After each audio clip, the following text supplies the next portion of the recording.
I got a strange going on out here. Something just killed my dog. Something killed your dog?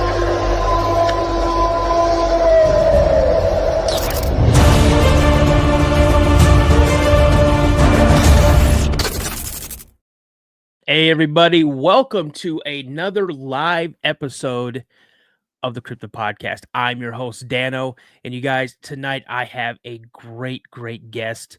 She's next door in the state, next state over.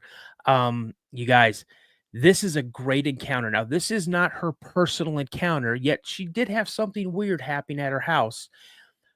But this is an encounter that she is retelling that her mom dealt with. And you guys, when you hear this story, if you don't get a little unnerved by it, then I guess you guys got ice water running through your veins.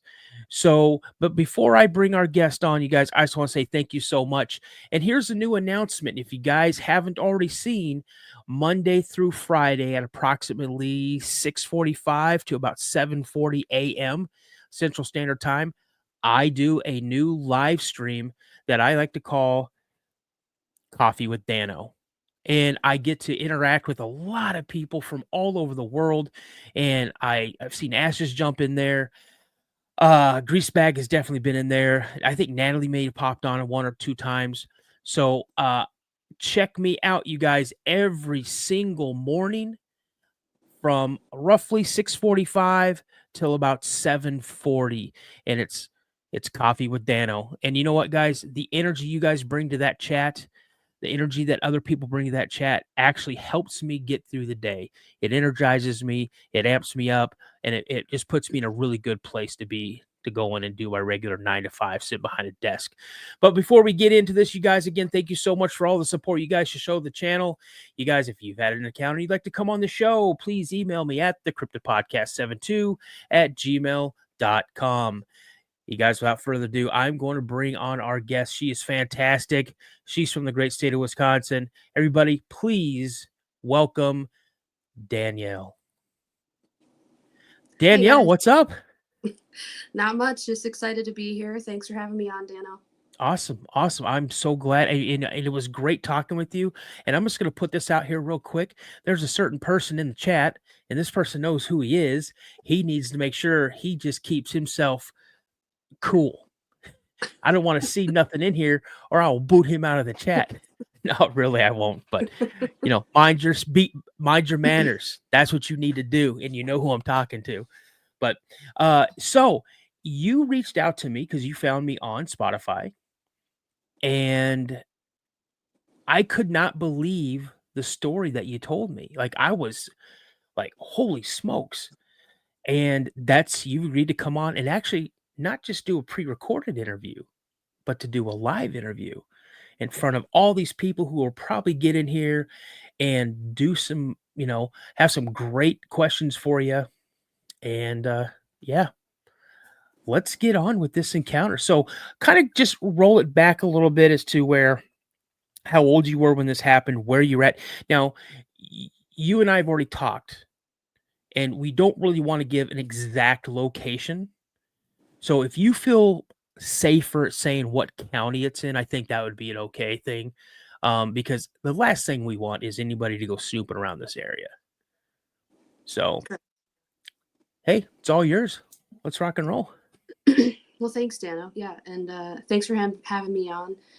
Appreciate all the work that you've done, and I wouldn't have been able to find this channel if it weren't for your consistency and dedication. So, thank you so much. Thank you. Do you want me to go through the whole encounter, or? Yeah, I mean, you can. Okay. Now, if I remember right, you were about, what were you, 13, something like that? I had to be like 11 or 12. Okay. Yeah, right. So I was 11 or 12. It had to be between 1998 and 2000. And it was the encounter happened on Lake Koshkonong. It's in Rock County in Wisconsin. And I don't want to give out the village just because it's a private beach where that happened. And that's important to me because I want to respect the families and the neighbors that I grew up with. And I know how it can be sometimes when you have cryptid researchers or folks in areas, and I just want to show respect. So it was on the lake. And it was summer. I remember that my entire family was home, so that meant it had to have been a weekend. And I was laying on my belly. We were watching, I think, a scary movie, because that's what we always did. That's my mom and I's favorite type of movies were like horror films. And so nothing was that scary really, because we liked being scared. We liked haunted houses, those types of things. And I remember her boyfriend was there. My two older brothers were there, and we were watching a movie, and my mom said that she was going to go on a bike ride down to the beach. And we lived in a house that was about 100 yards from the actual beach. It was the last house on the street.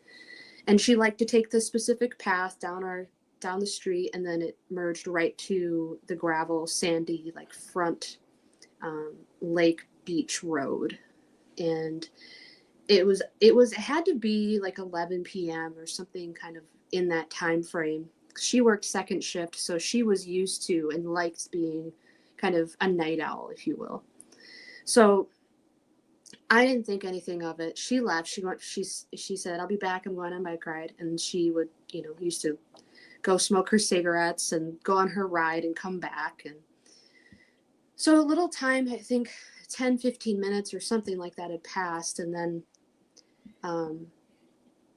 the first indication that I knew something was wrong was I was laying there on the floor in the living room, and we were all in the living room still watching the movie, and the door swung open, the front door, and we had a huge, like, thick real wood, I think it was oak door, and we didn't have a door stopper on the back on the wall, and we were renting, and it flew open and it hit the back of the wall. And in the 90s everyone had the paneling, as and it slammed into that.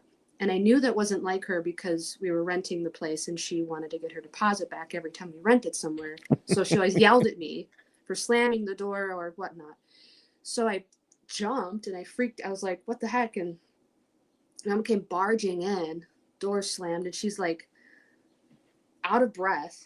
And I could hardly understand what she was saying, but she mumbled all of her words together, and it was kind of like, there was this thing, and it jumped out in front of me. It was black, and it was like a dog. I don't know.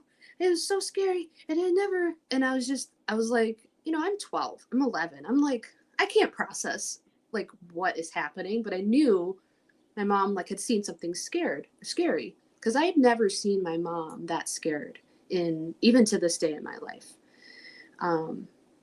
And eventually, like, when she calmed down, she like retold the story. And what she told me when she calmed down enough was that she was biking down on the beach, and there are these very narrow roads in this small village that lead down to the beach. And you can fit, like, it's a car length, it's not a standard road. It's a beach village road. Most of them are gravel. And at night there is, one main light for like the beach, for any of the lake goers to know like that's the beach light, to signify what type of the name of the beach, and it's a specific color. And then there's two other street lights. So other than that, it's pitch black. It's out in the country. It's I'm trying to remember if there's any. Yeah, there's no other street lights for at least like another 100 yards aside from that. So she said she was biking down along this road on the beach, and she got to the street light pole, and the way that she described it was the way that the light cast onto the ground, it casted toward her, and it created like a cone. So she was in the cone of light, but beyond that it was pure like black dark, and beyond those there's like one more road. Beyond that road is a swampy like forest that it floods like every year, so nobody builds houses, so it's pitch black beyond that. And she said she got to that line of light, and something jumped out from this culvert between the roads. There's like a little ditch. It's pretty deep, actually. It's like 5 feet deep, and those are like freshwater streams that run through those down to the lake. and something jumped from the culvert onto the gravel road in front of her, like kind of blocking her path. If she were to keep going, it'd be right in the center of the road. And it jumped out in the dark. So she's in the light, in the only like light, and then back and in front of her is just darkness. And she said that this thing was darker than the shadows, than pitch black forest. So you can imagine how dark that is. And she said at first she thought somebody was playing a prank on her. Like so many people, when they have encounters, I've noticed that they think it's someone's got to be playing a prank, because how can you like register that this is anything else? And she said she couldn't tell, like it looked like a man in a suit that looked like a cross between either like a gorilla or a dog, because she said it had like dog ears, like she could faintly see like that outline of the head. And she said it was hunched over, had really long arms, it was really wide, it was hairy, it was black. And she said, she's recounting the story, she said, and like a stupid girl, I got off my bike, and she was holding her mountain bike in the street light, looking at this thing, staring, standing there with her bike. And then she said it started to sway like back and forth. Like my mom always does this move when she retells this story. It's kind of funny because she's like 100 pounds and like 5'1". So she's trying to look like a big monster, but she says that it was swaying back and forth. And then she said she was standing there and she was so terrified that like she couldn't move. And then she said it like as it was looking at her, it hopped while facing her from one side of the road to the opposite side of the road in one bound, and then back again. And that road is like, I told you, Dano, before that it's a one car road. Like you could, if another car is coming, you have to pull off into the sand for the other car to pass. So that's like 8 feet, maybe 8.5. So that's 8 feet for a creature to go from the edge of that road to wide to the other side. She said it did that a couple times. And when I had asked her about it, I didn't ask her then at that age, but as 20 years has gone by, I had asked her a few more questions, and then more recently a lot more questions. And I said, Mom, did this thing make a noise? Did it like, growl? And she said it made zero noise. And I was like, well, what about it jumping? She said it made no noise. I was like, how could it make no noise jumping across an entire road that's 8 or 9 feet? And she said, I don't know. And then she said it had red glowing eyes. There was no growling. There was no like scent. She didn't say anything. There could have been, but she didn't recount that. Maybe she was scared, but because the one thing she could see was in the dark. Trying to remember any of the other details. Yeah, she said it hopped side to side. She said it was hunched over, and my mom is about 5'3", and she said it was hunched over and it was as tall as her. So I don't know how tall. She doesn't know how tall the creature actually was, if it was like standing upright. But she said it was on like 2 legs, but hunched over. Like, but I asked her if the front arms were touching the ground. She said no, they were like swaying, kind of like side to side. And I had asked her, why do you think? And she said, I don't know. It just, so she said, like a stupid girl in a horror film, she slowly started, she had her bike. She slowly started to back away from the creature. And she turned around, and she said she never pedaled so hard and fast in her life. And she didn't look behind her. And when she was telling me this, she said she felt stupid for not looking behind to see if it was following her or whatever. And that's when she busted in the front door. And this happened, for your viewers. Dano, you already know this. This happened about 100 feet, maybe I don't know how far exactly, but about 100 yards, not feet, 100 yards away from our house. Because we, like I said, we lived on the end of the road, and then there was the beach. So it didn't take her very long, and she ran back and freaked out. And I remember when she came back and she calmed down, my oldest brother, he really wanted to go down there. And he said, oh, let's go see it. Let's take the car down and go down there. And my mom was like, no, you cannot go outside. Nobody's going outside.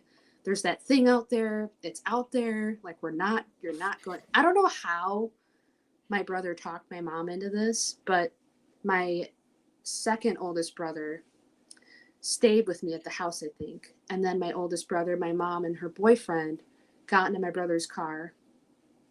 And I remember he had a sunroof. It was like a silver Saturn something. And they got in the car and they drove down there. And my mom said my brother parked in the spot where my mom just saw it and looked in the culvert, and they all saw the red glowing eyes kind of, they said it was like running or moving away from the road.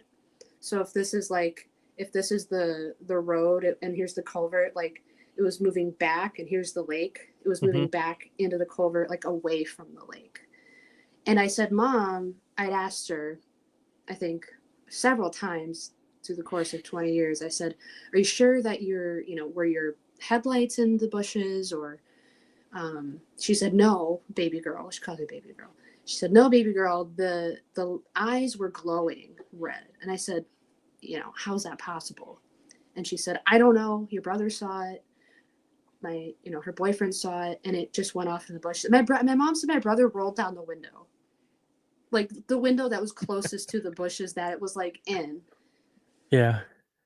He is something else, but so they didn't see like the physical sighting when they all went back down there, but they saw the glowing eyes in the bushes leading away from the car. And then I guess, they turned around and came home. That's all I remember. And that's pretty much the encounter. Yeah. See, man, your brother, it sounds like something my little brother would have done as well. Like, let's go right now. I'm gonna see this. I'm gonna get it. That's just how his personality was. Nothing really freaked him out. Except for my last encounter in 92. That's when I saw a different side of my little brother. Both good because he never really did anything bad. Yeah. But but I get that sense, and it's cool that your mom calls you baby girl, because I call my daughter either baby girl or baby. When she was little, I go, come here, baby. Dad, I'm sad. I go, well, why are you sad, sweetheart? Laura. I go, yeah. Her call my shirt ugly. And I go, oh, it's okay. Oh. Do you think it's ugly? No. Then don't give a crap what that girl says. Yeah. Yeah, my mom called me that since I was born, and we've been really close. And so for my mom to say this, like, my mom has never lied, and she doesn't lie. She's like, I could never. She's like salt of the earth, Wisconsin. Will do anything for anybody. So Yeah. I never questioned her when she told me that, and I didn't think much of it until like 2 years ago. I was like, Right. Wait a minute, I know this thing has a name. Yeah. So, I mean, I kind of probably acted the same way when my dad told me about he says werewolf encounter, and then his Kushtaka or Otterman encounter. When I heard that, I just laughed. I thought that was hilarious. Ooh, Dad, an Otterman. Oh. Yeah. And then when I got a chance to talk to a native, well, he lived up in Ketchikan, Alaska. When he was that's where he was raised. So Ketchikan was pretty much a village. It wasn't like a huge town like it is now. And even Ketchikan is not really, I guess, a gigantic town, but it was, he had a lot of native friends. And when his friend John came down, and I'm just making a name up for him because I'm not going to tell his real name, but when John came down and my dad goes, tell Daniel about the Kushtaka. And when John started talking about the Kushtaka, I was terrified. But so now let's go back again to your house. Now, you kind of had an encounter while you were in the house Yeah. because you saw, what did you see? Well, it's not what I saw, but what I heard. Mm-hmm. And I never, and you know, it's weird when I had listened to, I want to refer back to like how I remembered this, because when I started like researching what this was after I found out what it was through happenstance, I had noticed that other people that had dogman type encounters, if that's, you know, what my mom and I think it was, the other kind of things that happened around it, and then it all kind of came like flooding back to me, like, oh, these things happened.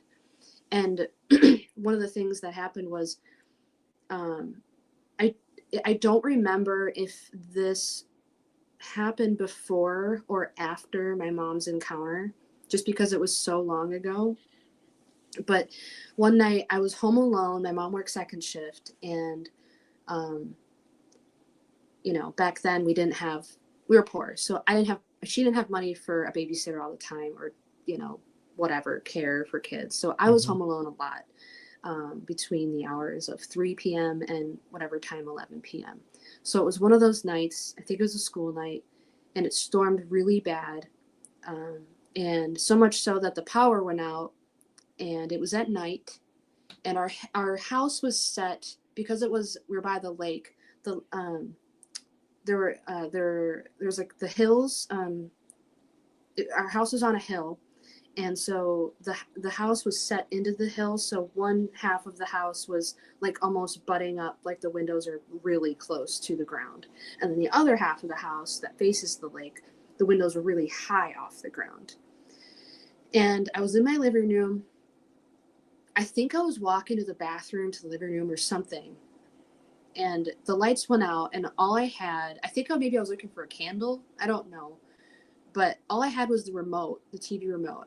And I remember this because the remote buttons were the only thing that were emitting light, because they were glow in the dark. And as an 11, 12-year-old, like, not having like any source of light in the middle of a terrible storm, like, it's pretty scary in itself. And I was walking by the window that faces the lake, and it was on the right side of the house, and it was by our laundry room. And we had like, it was high off the ground, that like there was lattice underneath that you could see, because there, you know, it flooded. So I remember it being really high, because in 6th or 7th, or 11 or 12, whatever grade you're in, I think I locked myself out a couple times being a kid, and I couldn't get into the house, like I couldn't reach that window.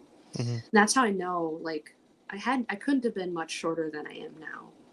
And so I say that because if I couldn't reach the window, then, you know, how did this happen? What was this? Because it stormed really bad. It was lightning. It was pouring rain, middle of the night. And then I walked by that window, and then the blinds were down and they were, you know, shut. And all of a sudden I heard like pounding at that window. And I thought at first that it was like thunder, you know, like how thunder shakes the house. But when thunder or lightning hits, it will reverberate the floors. It will go throughout the whole house. But this sound was only coming from this one window. And I was probably like 3 feet from the window, walking by it, near it. I don't even know what I was doing by it. And I remember staring at the window, looking at, you know, it was the dark, but you could still see a little bit, looking at the shades and just being like, that wasn't the like lightning or thunder. And I'm thinking, all these thoughts are like racing through my head as like an 11-year-old. I'm like, at first I was like, oh, my friends are playing a trick on me. But then I thought, you know, in my my brain that's still forming, like, oh, why would my friends be out? Oh, they can't reach the window. Oh, who would be out there? Oh, it could be an intruder. Why would an intruder be banging on that window when there's a front door that you can easily get to? And it, like, the type of pounding that it was so hard that it almost sounded like it was going to break the glass. That's what I remember, is like, if it was any harder, it would have cracked that window. And I remember it being like so, I can't describe like the amount of force that was at that window and at the window frame and the pain. But I remember thinking, like, it felt as big as like how thunder would feel, and like really boom. But the tempo of the banging was like succinct, and it was like consistent, like doo, doo, doo, doo, doo. And I was just like, that can't be anything else. And I didn't like looking out windows because I watched horror films my whole that was my favorite. I was like, I know what happens if I look out a window. Okay, there's nothing good on the other side. And so I was like, no. And so I remember staring at the blinds and just slowly like backing away, but like keeping my eye on the blinds because I was not about to look. And I knew that, like, I don't know, it was like fear. It was just dread, instant dread. And I remember I ran into my room, and it had my remote that was glow in the dark buttons, and I put my blanket over my head, my mom, and I had a day bed. So that thing was not comfortable, and it was squeaky. No. And so I was just uncomfortable, terrified, and I was like just waiting for this to just get over. And I don't remember the rest of the night. Like, I must have fallen asleep. And but I remember that night because it flooded back after hearing someone else talk about one of their encounters, that there's so many similar events that kind of happen with like windows and dogmen or like creatures like that. And I thought that it kind of like those variables of the sighting and the location and like those events happening in storms, and I was like, it makes sense that it's highly probable that it could have been, but I'm also open to the fact that it was the wind. Now let me ask you this, because I think I asked you before, but I'm sorry, I forgot. I've been so busy. Was there any like trees that may have had branches hitting that window? Yeah, outside? Sorry. No, you're good. It's a great question. There weren't, because like I said, it flooded a lot. And there weren't, the reason my mom rented that house is because the yard was huge. So there were no trees by the house. There was only like at the end of the yard by the road that led down to the beach, there was like a tiny sliver of trees. Down there. So there were no trees. I remember because I had to mow the lawn all the time, and I had to weed whack around my whole house, and it was a huge yard. So I remember that specifically. I know there were no trees. Cutting grass when you're that age is just the worst. And it's like swampy too. Yeah. And it was bad. It was beautiful. I loved living there aside from everything else that happened. So I want to let you know right now that we are drawing people in from Queensland, Australia. Oh, great. From Scotland. And now we just had Dario. They are in Italy. Oh, wonderful. So, well, hello. I love it when we have international listeners joining chats and stuff like that. So, see, I missed where Danielle's was located, and it's hot here. Okay, so Steve would like to know where exactly, not exactly, but just general area where it happened. What county, what lake? It happened in Wisconsin, I can tell you that. Yeah, it happened in Rock County on Lake Koshkonong. Okay, cool. Oh, we got North Dakota bouncing in. And 7, yes, I am working on something for North Dakota.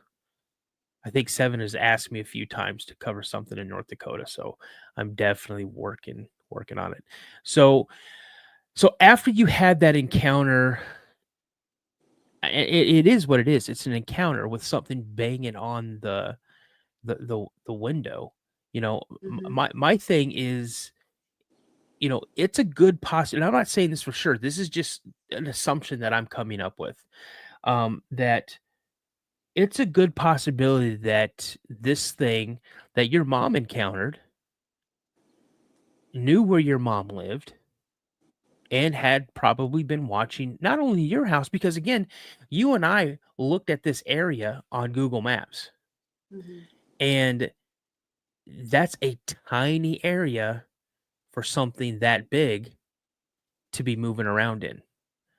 Hmm. And when I mean tiny area, it's just the neighborhood area is kind of small, but you're surrounded by what you said, marsh, Yep. some woods, and things like that. So this leads me into my next question is, so after your mom's encounter, after you had that window knocking encounter, had you heard of anything else from anybody else in the neighborhood that, they might have seen something like it, something weird, anything like that?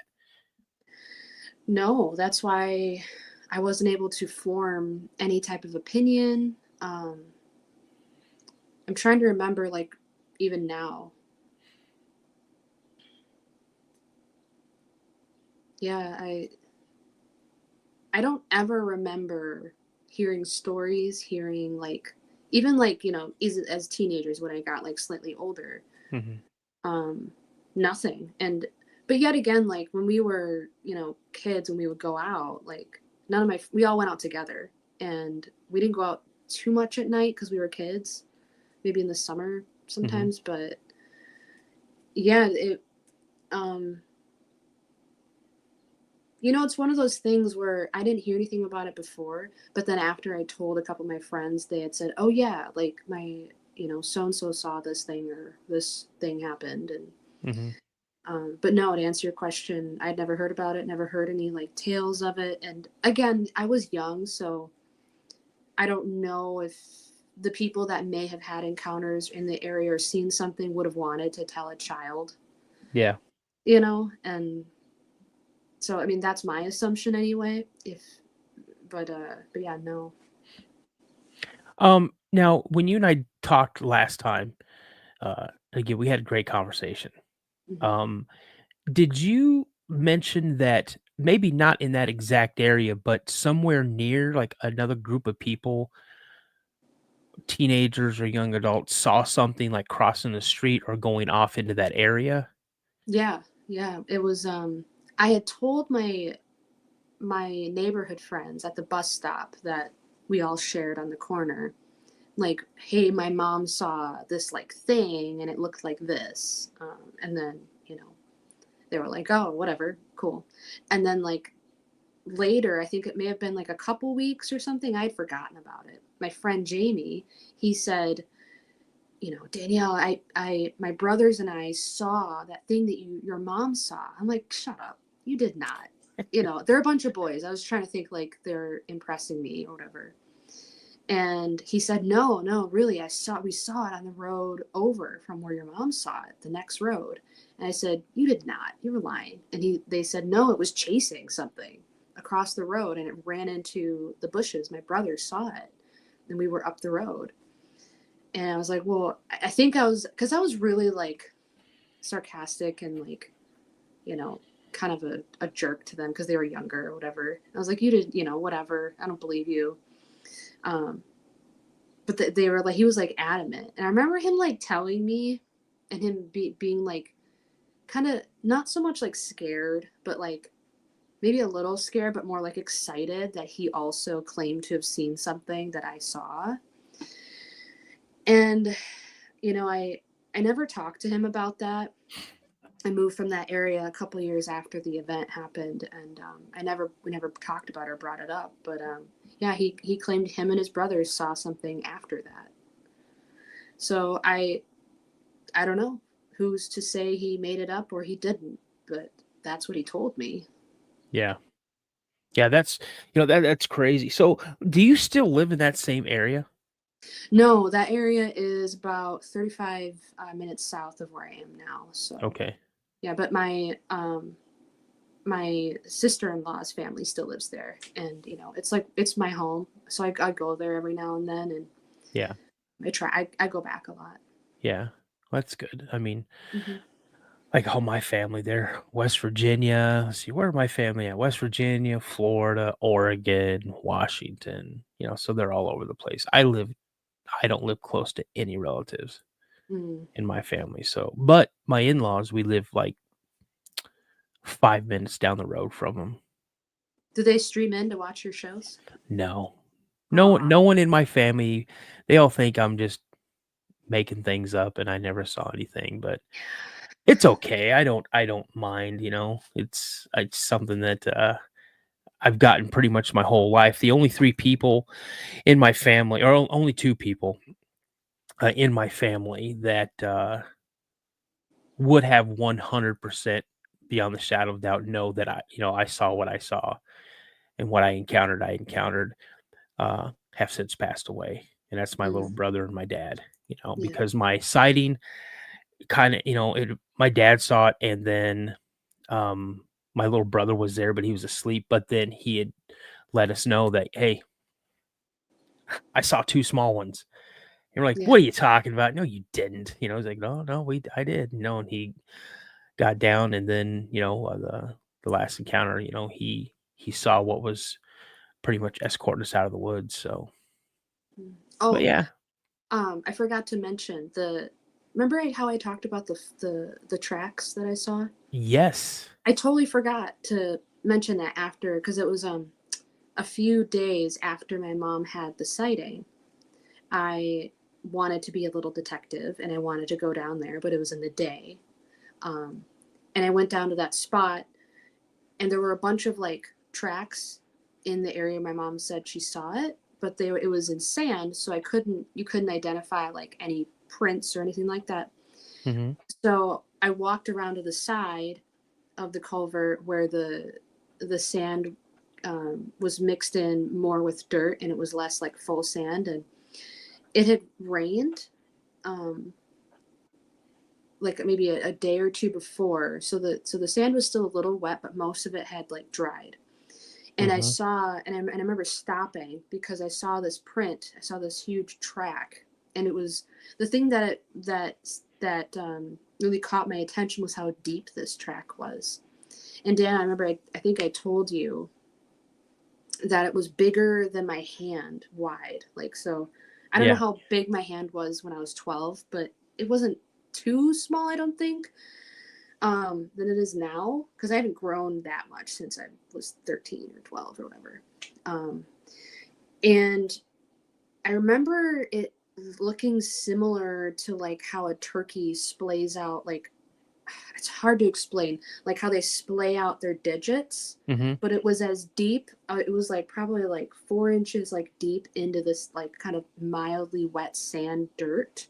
hmm And I remember seeing like the points of some type of, it looked like a point on the each like pad. It's like three or four like big like long like digits. Um, and I remember it was one, and there was no like heel print. That's one thing I noticed. And I remember I didn't take a cast or anything because I was 11 or 12. So I'm not gonna do yeah. that. But I It kind remember going back to that visual like catalog because I had more recently trying to look up Dogman footprints or whatever.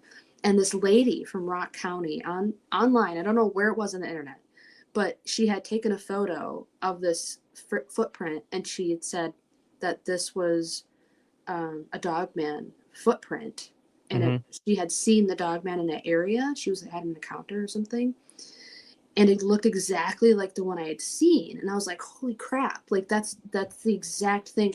And the weird thing is, Dano, I've never been able to find that again. Like, I don't know how to find that photo because I've looked, but it just doesn't, either it doesn't exist or I'm like really bad at researching, like No, finding stuff online now. here's the thing. There was a Dogman sighting, I want to say between 30 and 45 minutes away from my house, if that. Mm-hmm. And I remember seeing it on some page on Facebook, and for the life of me, I can't find that video. And that video is crazy. And I'm gonna do some more digging. I know it's on there. I just gotta try to figure out what group that I saw it in. But someone has asked a question, and I hope you don't take offense to it. So, Sabrina is one of my co-hosts, and she would like to know. I can't remember who her people are, but I'm curious if she knows if they have a word for these things. So, Sabrina is also native, Oh, cool. so she would like to know who your people are, and if they have a word for one of these things. Yeah. So, I'm Ojibwe, and my lineage goes to Red Cliff, Lakota right, and White Earth. And I don't know of a word other than the W word, which, I try not to say that word just because. Do not type it in the, you guys, I'm telling you right now, do not type that word. It was already typed once. I shouldn't have brought it up, but, well, No, yeah, so. Yeah, no, you're good. And I know what word you're talking about.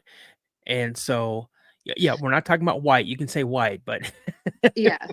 It's just out of respect for my elders and the people that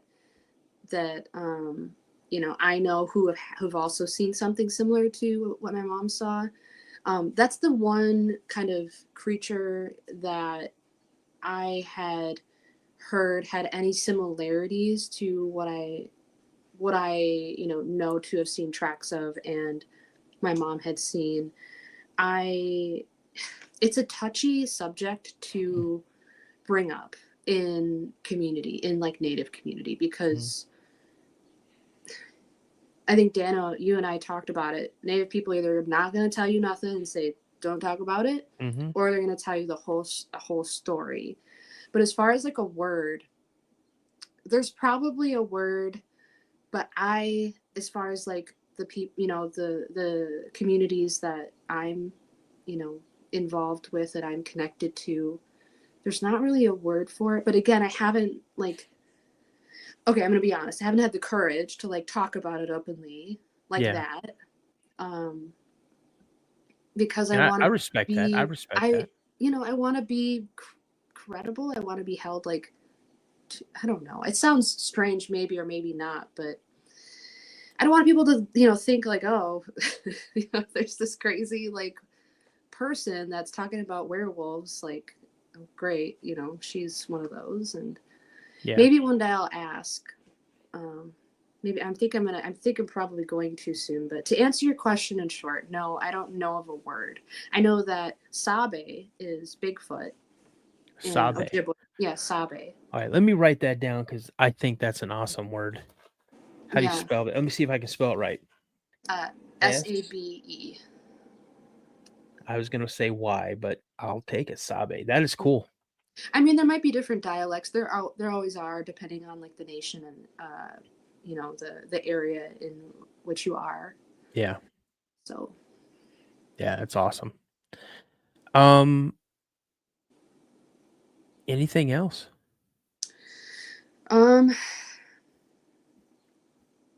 Well, I mean, over the years, like I really made sure to ask my mom specific questions after I found out.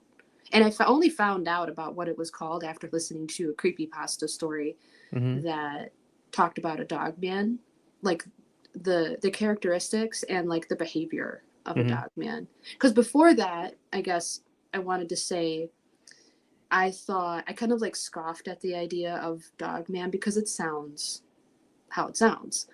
And so I never looked into it. I never caught my eye. And the whole time, like from a few years ago till when I was 11, I thought it was a chupacabra. Yeah. But that was the only thing that was available back then before, our internet today. Like you can just stream like this and talk about it. Before all the encounters were out, all that was on the internet was, oh my kitty sneezing. Sorry.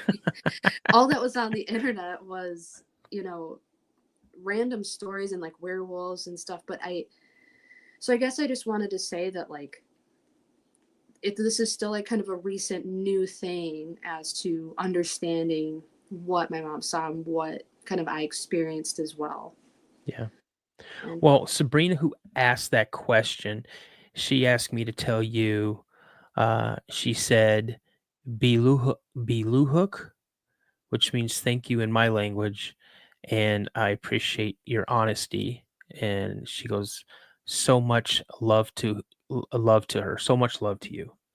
So, and again, I can't confirm it, but my little brother did genealogy on our mom's side of the family, and he found that we were part Shawnee. And again, I don't know that. I mean, I remember in elementary school I had to take a class because I'm part Native, and I had to learn about my Native heritage and stuff. But unfortunately, when I was that age, it was just me to get out of class, and Yeah. so I really didn't pay attention to it. But as I got older, I just felt a more of a connection with, like, honestly, I feel so at home in nature. Like, there's a lot of times where if I go on hikes, I'll take my shoes off and I'll just stand in the dirt and just try to absorb that energy, try to reground myself. Some people see me do it like, what is this guy doing? I'm rubbing my toes in the dirt and, It's a thing. You gotta ground, and you are nature. That's yeah, why, you're not separate from it. You come from it and you're gonna go back to it. So yeah. and miigwech to Sabrina. That's Miigwech? miigwech, yeah. It's thank you in Ojibwe. Okay. Did I say it right? Miigwech. Yep. But up in Minnesota where you are, they say miigwech. Miigwech. Miigwech. Miigwech. Yep. Okay, It's just, how people have different dialects? Yeah. Everywhere. It's just a dialect difference of the up north, Minnesotans. Minnesota. So, here's the thing. I mean, I know that's the end of your mom's encounters and stuff like that. I don't want to stop this right now. I mean, I like to, let's hear some people. Oh, Total Fools React. This is a guy I work with. He's got a really cool, that's the name of his podcast. Total Fool is his YouTube channel. So what he does, he does react videos to music. So cool. But is it all right if I open up to some questions? Yeah. For you. All right, guys. Now be respectful.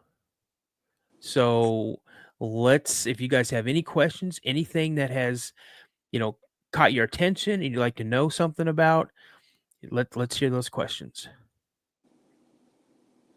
And I don't know if I told you this, but the last live I did for Saturday night, my live stream was 4 hours and 17 minutes. Not that we'll be on. I saw that. I watched it.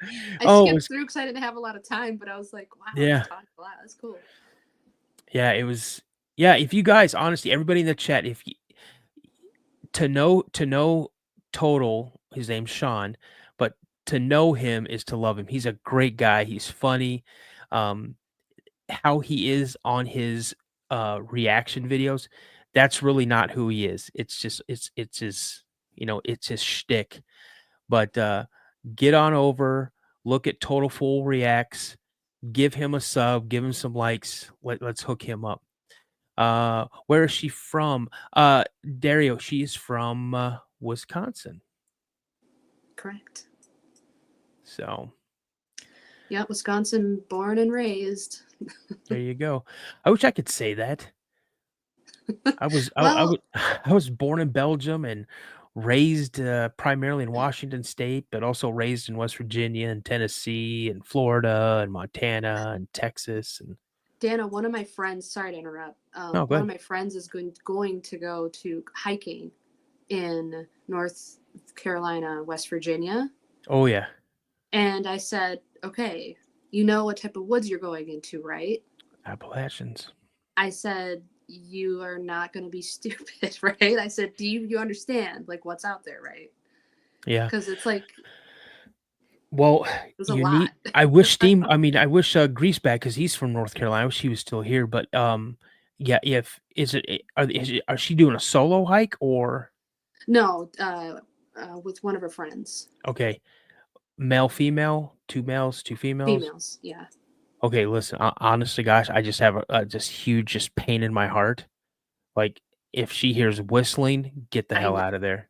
That's what I told them, and then they're like, I know, because Yeah, I yeah. told them, and I just said it's a hot spot for like everything. So Like, the biggest fear that I would have going, because if they're gonna go hiking along the Appalachian Trail, even if it's a small part of it, there's a thing called feral people. I've heard about that too. Watch out for feral people. So, did you hear the East Texas golem encounter that I talked about Saturday night? I did. I don't remember the details, but I did remember you mentioning that. Would you Yeah. like to hear it again? Yeah. Anybody in the chat, if you'd like to hear about the East Texas golem encounter, leave me a 1 in the chat. Oh, they Wyatt also said if they hear like a baby crying, get out of there. Anybody wants to hear it? Oh, okay, well, here we go. Here comes the ones. Hey, Gwen, how you doing? All right, you guys, here we go. So let me kind of get ready for this. Hold on a second here. We're gonna make it creepy, guys. Oh gosh. Hold on, we're not done. All right, here we go. Now, I don't know what the year was, but it sounded like it was pretty recent. So this hunter, I'll call him Jim. So Jim loves to hunt, and him and some of his buddies. I swear to gosh, if I see a face pop up behind me, I'm going through a wall. So Jim, a avid hunter, and hunting in Texas, to get a really good spot pretty much cost quite a bit of money. So him and some of his friends, they went in on a hunting lease. So they hunted all this, they had this lease for this land. It's like piney woods in it. It's got some open areas and stuff. And he really wanted to take his hunt to the next level because he liked hunting hogs. Now, feral hogs out in Texas, and Steamboat can attribute to it. Anybody who lives in those kind of areas can absolutely attest to feral hogs are they're so evasive, they're so destructive, they cause millions of dollars a year in property damage. They will destroy property, they will kill livestock. I've actually seen video of a huge hog walking off with a baby lamb in its mouth, walking off, and it's going to eat it. So this hunter goes out and he sets up at this tree, and he's sitting there and but you covered your creepy window. Yes, I did. Yes, Kirsten, I did cover my creepy window. Yeah, you can't see it. I'm good. So I got something sitting over here next to me though. So, but anyway, so he goes and he sets up at this tree, right? And he's got his back to the tree, and he gets his rifle up, and his new scope, this new thermal scope is like $5,000-$6,000, and he has attached to his AR platform.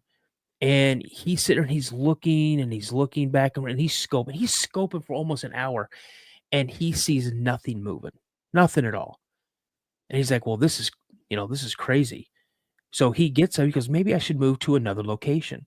So he gets up and he moves about 150 yards to another tree. So he sits up at this tree, and now he's looking at the area where he had just come from, and he's back and forth, he's scanning. And as he's leaving from left or right to left, he catches something coming into frame real quick. So he goes, moves his scope back, and now he focuses on this thing. And he's like, what is that? He goes, it's the hog. The hogs are coming in. Oh my gosh, here they come.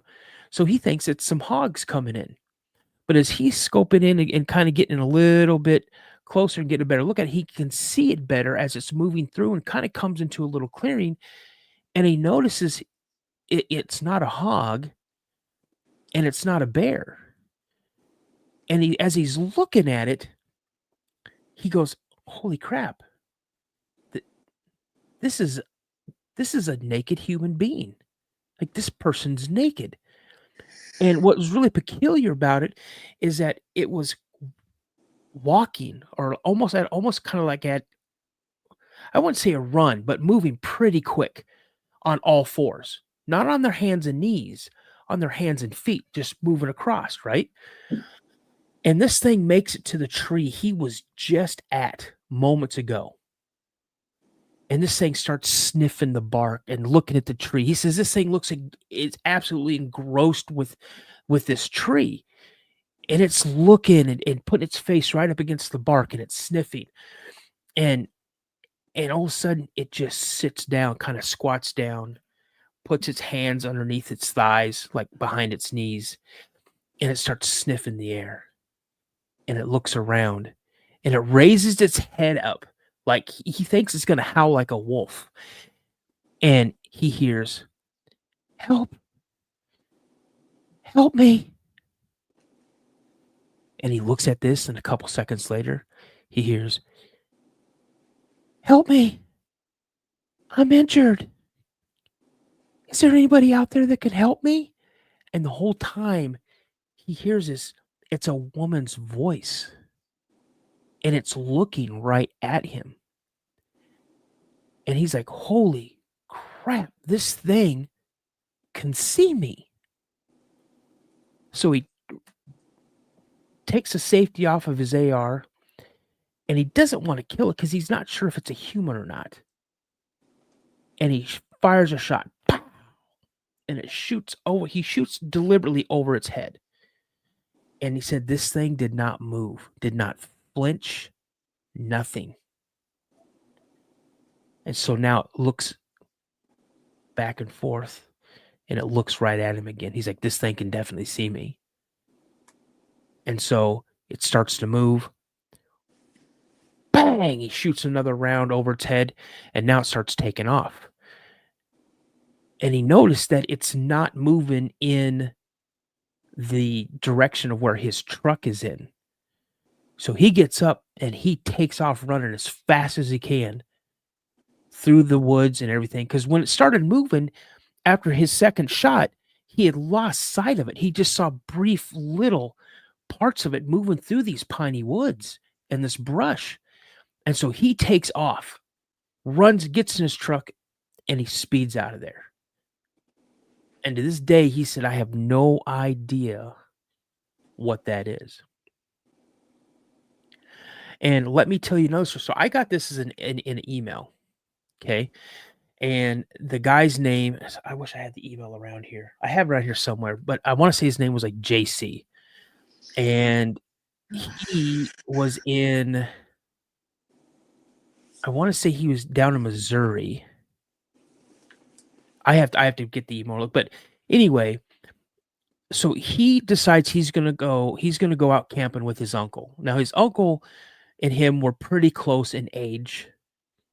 And so they decided that they were gonna do some camping. So they went up to this national forest. They drove to it, and they decided to go out and do some camping. Well, the first day, nothing was going on, just kind of chilling. And the next day they're just kind of hiking around and stuff, they doing whatever they do. Well, on the second day, as they're coming through this brush or whatever, they come to this like stream. And as they kind of come up through this out to the stream, they notice something huge, making his way across the stream. Now, JC said that this stream, if he would have tried to cross it would probably come up to like maybe his waist or maybe like his midriff, like up like above his stomach.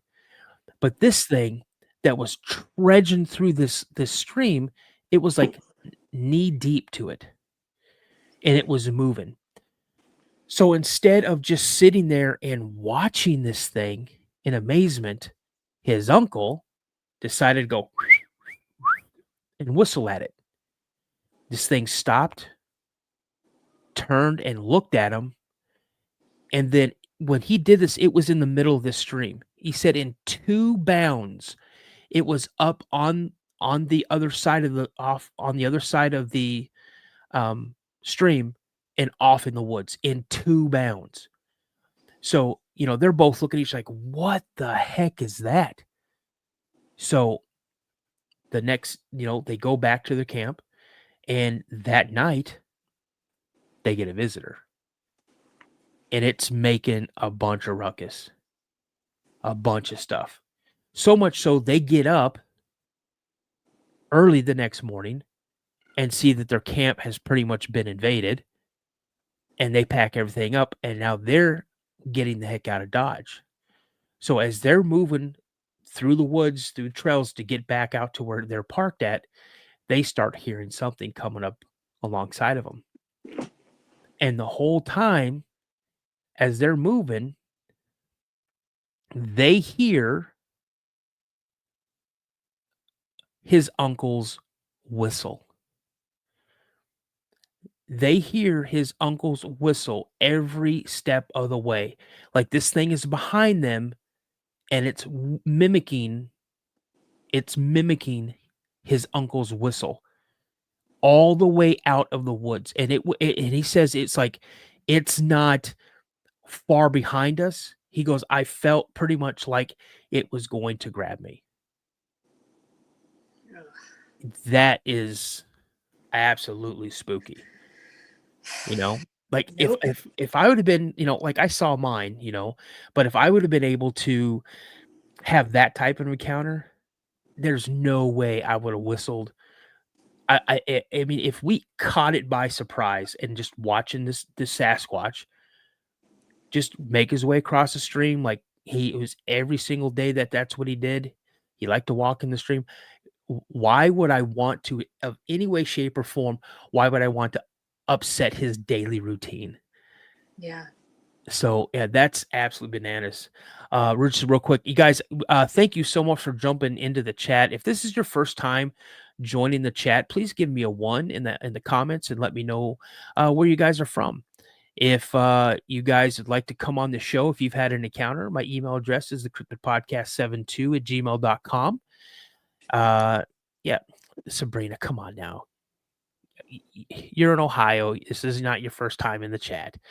But yeah, and if you guys would like to check out the content that I have already on my, all the other episodes I have, some of the lives that I have, if you guys like what you see and you feel that I've earned your guys a sub, please go ahead and sub to the channel. It'd be great. Noe, you are in San Antonio, Texas. That is one of my favorite cities in the United States. I went to basic training there with the Air Force, did some specialty classes there at Camp Bullis. So yeah, I absolutely loved my stay in San Antonio. So yeah, I don't want to stop yet. Are you having fun? Yeah. I'm just listening. Yeah, let's go. Come on, you guys. Let's any questions out there? I am an open book. I am an open book. I have nothing to hide from you. Well, I kind of do, I have a past. There we go. Let's bring back those on. I have a past, I got a reputation to maintain, I guess. I'm just kidding. Tales Told in the Dark. I'm in Northern Cali. Can't wait to move to West Virginia. Where in West Virginia are you planning on moving to? And 73 Larbert has asked you, Danielle, when was your last encounter? When I was, I don't know for sure what it was that was at the window, but I was like 12, as far as I know. Okay. Gwen, you want to know, do you know anything scary from Oklahoma? Do you guys want to hear some scary stuff from Oklahoma? Because I got some stuff. It's scary. There's so much weird crap that happens there. Yeah. So I am truly blessed and humbled by my listeners, my followers, my viewers, and they send me amazing audio, amazing video. And a good friend of mine, Jimmy, I met him on TikTok, and he's been on my show. His episode is called Oklahoma's Area 51. And he was out camping or investigating with his dad one night, and he captured this audio. I heard. Ooh, that's a different sound.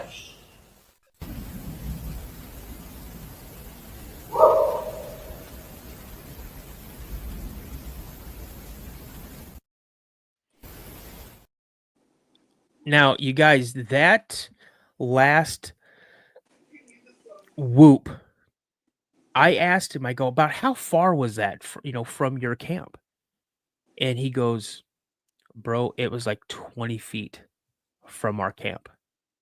He goes, I heard it walking around, which is absolutely bananas. And, again, I have met a lot of great people in this community. I'm kind of like fanboying in a way because I got a chance to actually talk to and have on my channel some like icons I would consider in the cryptid community. I've had Ron Moorhead in here. I've Daryl Denton. I've had Doug Hycheck on. I've had Fred from Alaska on my show, and I'm telling you, it's just uh, I've gotten so many great things. So everybody knows who Ron Moorhead is, I assume, and if you don't, that's no problem. There's nothing wrong with that. Ron Moorhead is famous for capturing the Sierra Sounds in the Sierra Nevadas in the early 70s. But he's also captured stuff that that they call samurai chatter. And everybody's heard, I assume everybody's heard the samurai chatter that's kind of like this. And what you'll do is you'll hear Ron in this audio trying to mimic what they're hearing just across the river from them.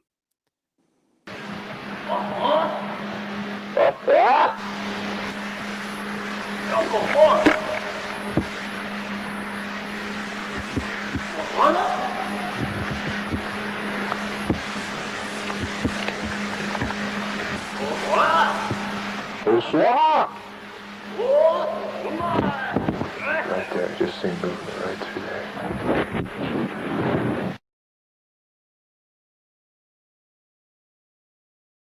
How awesome was that? That's so creepy. I don't even know what I would do. Like, Oh, what yeah. do you... What do you do? He's up there with a bunch of friends of his, Oh, Dano, I wanted to tell, I totally forgot about this, but I was up north at the res, and where my lineage is from, and we were on the beach at night, and we were on a beach where you can only be on the beach if you're from the res, like outside people can't just go there.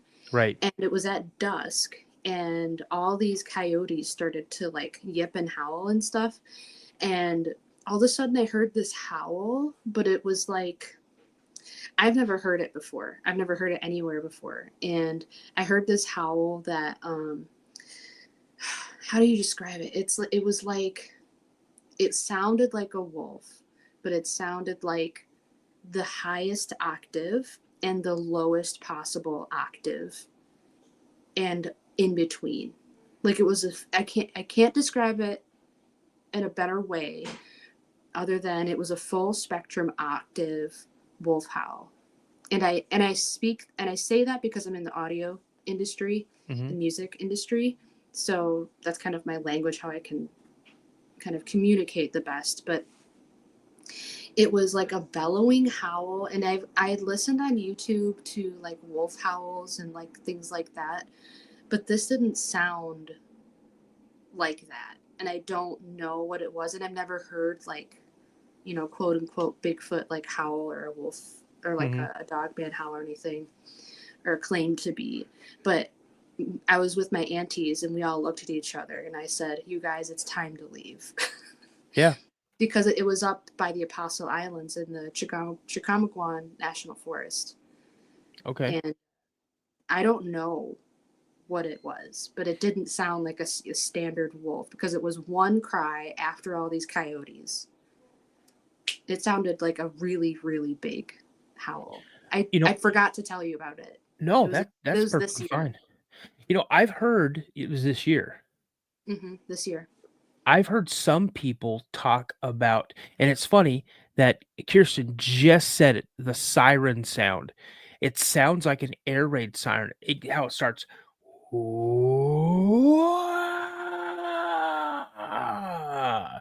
And it goes like that. Like it starts really low and goes up super loud, and then it'll slowly come down and taper off. Like it's crazy. And I've heard sounds like that before. Yeah, I've never heard it any other time in my life. That's crazy. So it's funny that you mentioned coyotes and Bigfoots because, again, my buddy Jimmy, he also captured this, and they believe it's in an area called Xanadu. That's what they call it, is Xanadu. And check this out. You'll see a little green box, and that's where they believe that the Bigfoot starts in. But when it gets done, I believe I hear more than one in this audio, but then all of a sudden you'll hear all the coyotes from all over the earth start going crazy when these things start going, when they start being vocal. So this is from a place or an area they called Xanadu.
Creepy. It is creepy. Now, Ron Moorhead, and yes, I believe the area that they codenamed Xanadu is in Oklahoma. Someone asked that. I think it's Ronnie. I believe that's the area that they christened Xanadu is in Oklahoma. So he just sent me a well I heard, and when you hear barking or something, it was pretty close to back. You just sent that to me? Chavez, my bro. Someone just sent me something, so I'm gonna jump over and check that out. But here is another audio that Ron had sent me, and I thought I had heard all of the samurai chatter, or I've heard a lot of the Sierra sounds. I had never heard this, and Ron Moorhead sent me this from his personal audio files, audio library. Check this out. This one it's awesome.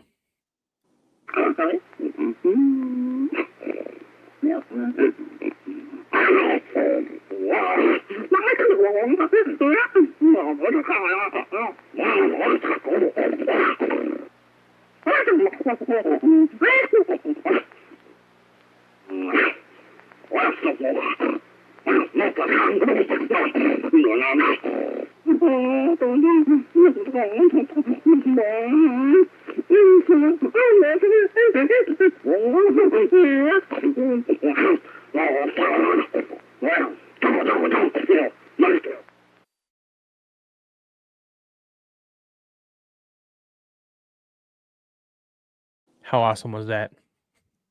Yeah, that one's pretty popular, right? I've heard it. I've heard it since, but at first it was something I never really heard before. I'm like, what is that? And from Ron himself, he said that what it is because he saw the male going down like a cliff, or not a cliff, but like a embankment, down a hill, and it's a male and a female getting into an argument, and he says the female won that argument. So, so Kirsten, no, his podcast, I mean, it's up. They just don't have anything on there yet. Um, I'm gonna get a very amazing opportunity on the 16th, probably the 15th and 16th of August to meet with Daryl Denton. I'm going to McMinnville to the Bigfoot conference up there, and I'm gonna show Daryl how to get into his podcast on YouTube and go live from there. And and they say you can teach old dog new tricks, and I'm a firm believer of that. But Ron and Daryl are just how I am. I have to be shown how to do something. I can't sit there and read step by step instructions. I have to be physically shown how to do it. So I'll be showing Daryl that. I would not be surprised if Daryl starts going live on Two Real Cryptid Legends at the Bigfoot conference. And then again, Ron knows how to get on StreamYard and go live from there. It's just, I think I need to help them understand that if someone is using the YouTube channel to go live and another person wants to use the same YouTube channel to go live, that you can't do it that way. By going through StreamYard, that will be possible for two people to use one YouTube channel to go live simultaneously. And I'm going to show them how to do that. So my phone is blowing up. Who is sending me message? Oh, okay. Oh, Dano, I had a question. Yeah, anything. Yeah, so I actually wanted to ask, I know I had asked this, I asked you initially, and I was curious, one of the reasons why I wanted to talk about the encounter was that, do you remember how I said a ton of other really weird things happened in the same area of the encounter? I also wanted to extend that to your viewers and your listeners and ask if they had noticed similarities with maybe an encounter and then other kind of strange or other cryptid or other paranormal things or encounters in the same kind of vicinity, and specifically in the same I guess very close proximity of an encounter, because that happened to my family and I, where my mom saw this thing. So I guess I asked you if you would kind of look into that, and if you would do some digging on your previous episodes, and also ask your audience too, because that's one of the reasons is I put that together, that after figuring out what my mom saw, I put together the 2 or 3 years we lived at that house is that's the time period that all of this really weird, some of the weirdest stuff in my life happened there. So let me see if I understand. Your question is, when that encounter happened, did other things follow up after that? Yeah. Other encounters, whether it be a cryptid encounter or something else. Correct. Okay, here's the thing. This is really, really, really odd. And I'm going to read you an email, okay, that I got from the person I just interviewed last night. Okay. So she replies back. We exchanged some emails, and she goes, "Man, I don't know. You asked if anything weird happened after I saw the thing. I'm not gonna lie, a definite string of bad luck now that I think about it. I got a ticket. My baby got sick with 104.1 temperature. Our lawnmower quit working, and now my dog suddenly passed away. Is this going to continue?" So things happen. Thing Things happen, and, and I wish that I had answers for people, um, I mean, the best thing that I can do, and again, I'm definitely not trying to push my spiritual beliefs on anybody. That's the last thing I ever wanna do, but, you know, I've had a string of bad luck, okay? Things started getting really, really weird when I had my very first podcast, and it was called The Paranormal Narrative, and a lot of weird stuff started happening after I started that podcast. Mm. Things going on around here. I found myself my moods changing. I started losing control of myself, and it was affecting my marriage. Um, Not that, you know, anything extreme happened. I just felt myself getting very, very, short with my wife and very short with my grandkids and very short with my kids. Little things were bothering me. And then I started getting all these really weird emails, and they were getting threatening, and it was getting very disturbing to me. And I had to delete all of that, and then I had to spiritually cleanse myself. I started doing a lot more meditation, actually started it back up, and just started reading the Bible more, asking prayers, um, staging my house, and yeah, all that is it's gone now. So if anybody's had an encounter and you guys are feeling like this negative energy, you feel something negative, so turn to your spiritual side, you know? Yeah. Um, I'm a firm believer in it. I'm a firm believer in prayer. I believe praying gave allowed my stepdad to live one more year. I got one more year. I prayed multiple times a day, "Just give us more time with him."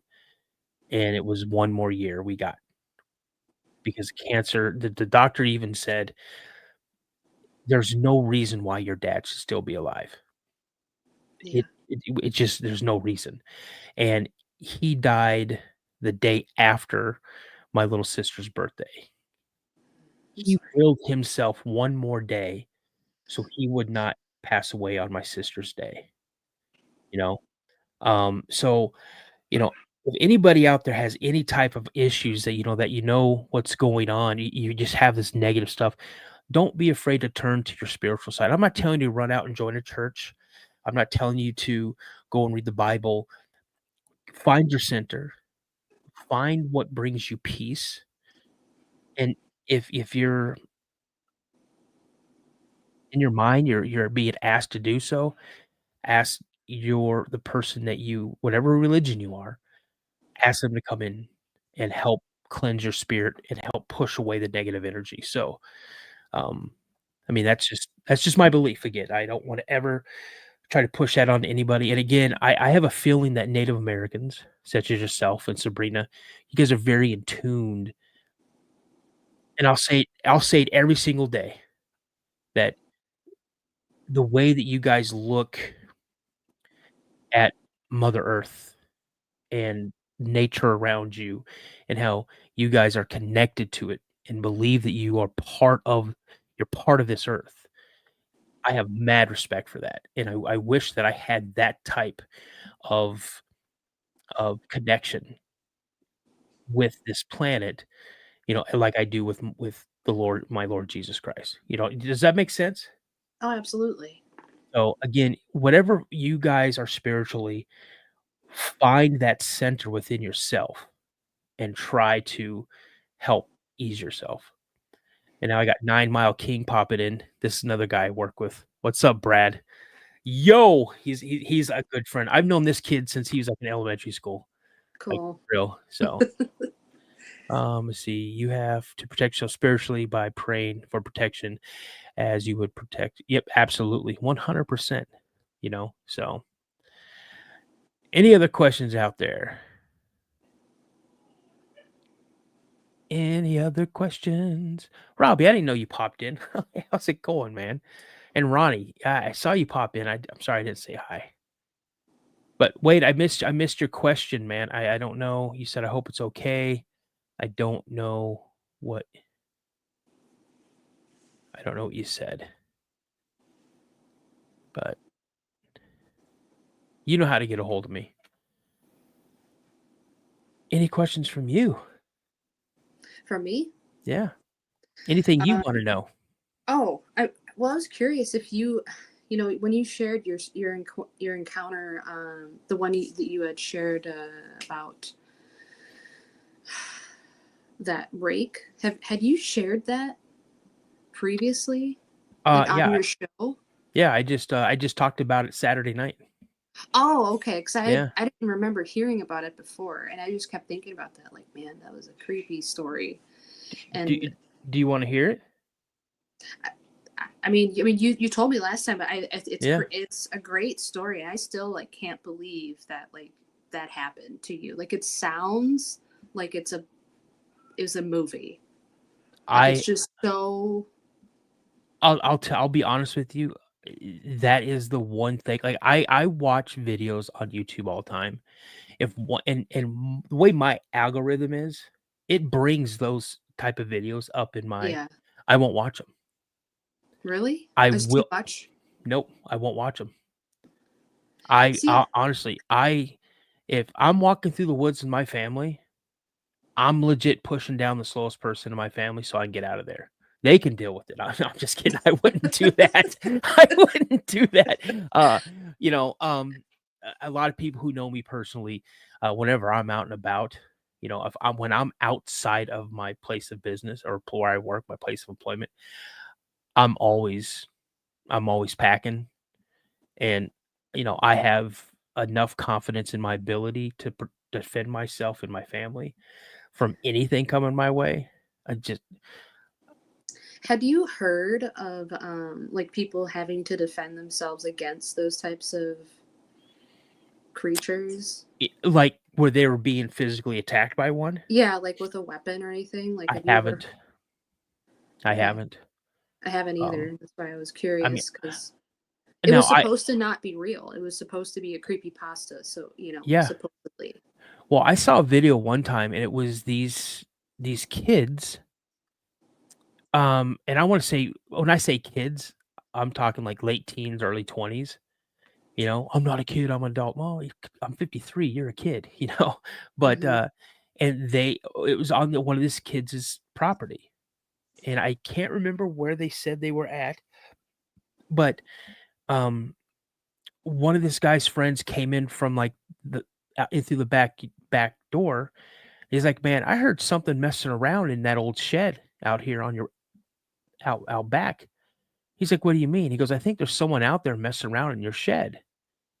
And so they get the flashlights on and they got their video camera and they're walking out there and they start flashing around. And it wasn't like a tiny shed. It looked like it was maybe an equipment barn of some kind, maybe like you may put like a tractor in there, not like a bunch of tractors, like maybe one or two tractors, and it was dilapidated. Part of the roof was falling in. It was not a place to store anything. And they kind of opened the door a little bit, and as one of the guys who has a light on the camera, he sticks in the camera. He's kind of looking in like this, and this thing comes right out of the rafters, which wasn't that high up, but comes out of the rafters and comes right at the door, and they just take off running. I So think it I've seen that. no, I don't man, I'm getting goosebumps. I hate that thing. I do not See, wanna play with that.